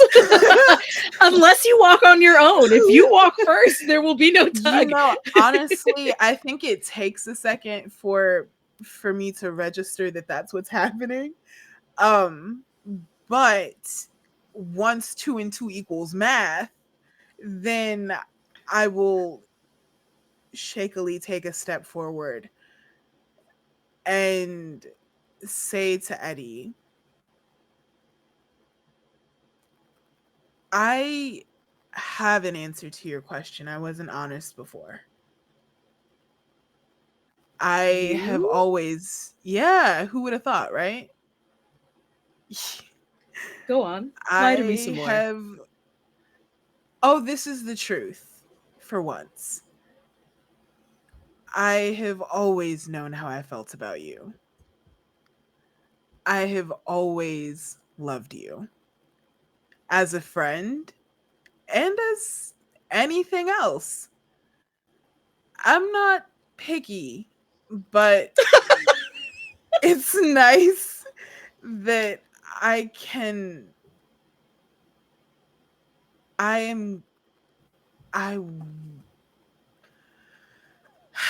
want to trust you again, to have you in my workshop again, over a cauldron or anywhere, honestly. Just so long as you're around is all. That roguish smirk stays on for a while you're talking, until you say, I've loved you.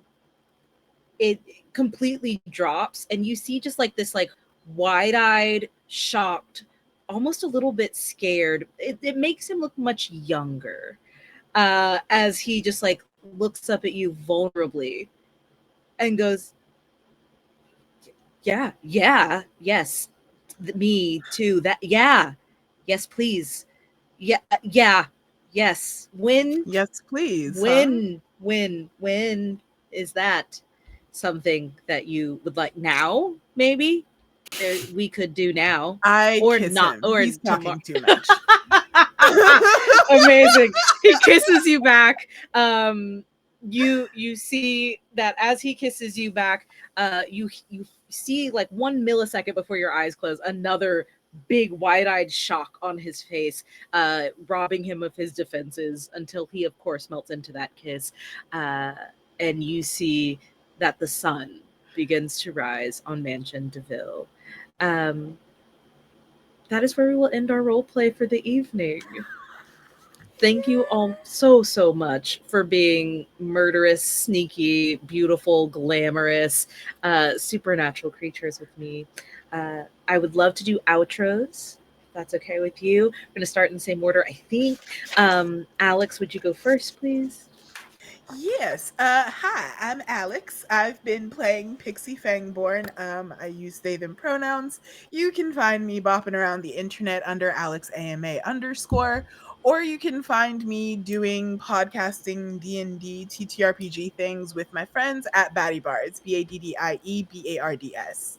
We'd love to have you. Thank you so very much. Angela, our emotionally ruined bat lesbian. Could you give us some insight? Tell the people where they can see you. I'm adding that to my acting resume. Emotionally ruined bat lesbian. I will only get it in one other occasion, which I will actually give folks a chance to Ooh. really find that out. Hello there, folks. My name is Angela Lemos Mogrovejo. I use she they pronouns, and I'm a person of many hats, as I've said at the beginning of this whole experience. Before my heart was stabbed multiple times by our GM, which is a sign of a good GM when they've consensually stabbed you in the heart multiple times. But this, funnily enough, is actually just a variant version of Camilla, because she is going to be in another series that is going to be happening. I don't know when this is going to go live because I forgot dates, but September 9th onwards, over on Sword and Key and 3:30 p.m. PST, 6:30 p.m. EST, I'm going to be playing a version of Camilla in a Cypher System game where I have the joy of saying I am a vicious god who sees the unseen. So Beautiful. this is not just a vampire woman. This is for this system. Camilla is based off a god, and she's going to be a very pissed off god in that series. So it's been a pleasure. Thank you so much. No, thank you. So happy to have you here. Camilla is not a character; she's a lifestyle. Exactly. That lifestyle is winning Yeah. and being very sad. Wonderful. Chris, how about you? Yes. Hi, I'm Chris. I played the demure tulip, and I go by all pronouns. I am an actor, a voice actor, a writer. I also stream quite often on Twitch. I am currently working through the Dragon Age series in preparation for Dreadwolf. So you can find me there at One Winged Chris L. All other social media, One Winged Chris. You also might be able to catch some commercials that I was in with the California Department of Public Health and Salesforce. Thank you so much for watching, and thank you so much, Meadow, for being such an amazing GM. I really, really enjoyed my time. I loved having you here. Thank you so much. And last but never ever least, please, Kay, tell the people where they can see you. I have been Kay, and I've been playing Kalila, your lovely murderous vampire this evening. Like I said before, you can find me on at someone named Kay on Twitch. I promise art is coming. I believe not Camilla, but maybe I will draw Camilla. But Hey, Kalila, why not? But Kalila, our names are too similar, and I was thinking that the whole night. Kalila, I will be drawing her hopefully soon and posting her so you can see like my little headcanon of what she looks like. And that's it. Thank you That's so much for beautiful. watching. I cannot wait to see your Kalila art. But I mean, I can't. I'm not pressuring you. I'm just saying, like, I'm excited to see it. Not that please do it now. I'm just, you know, the other thing. Wonderful. I am Meadow. I have been Meadow. I will hopefully continue to be Meadow in the future. She, they pronouns. You can find me at Howdy Love Darlin on all the things, everywhere, all the time. Thank you, Michelle Yo. And we have been your merry murderesses of the Mansion de Ville. So thank you. So thankful to have you watching. BIPOC VampDay is a lifestyle, not a choice. So it's so good to have all of you here. I have had such a great time with the players. Please continue to support and diversify and include others. I'll kill you if you don't. Period. That's the end. Good night. We Period. did it.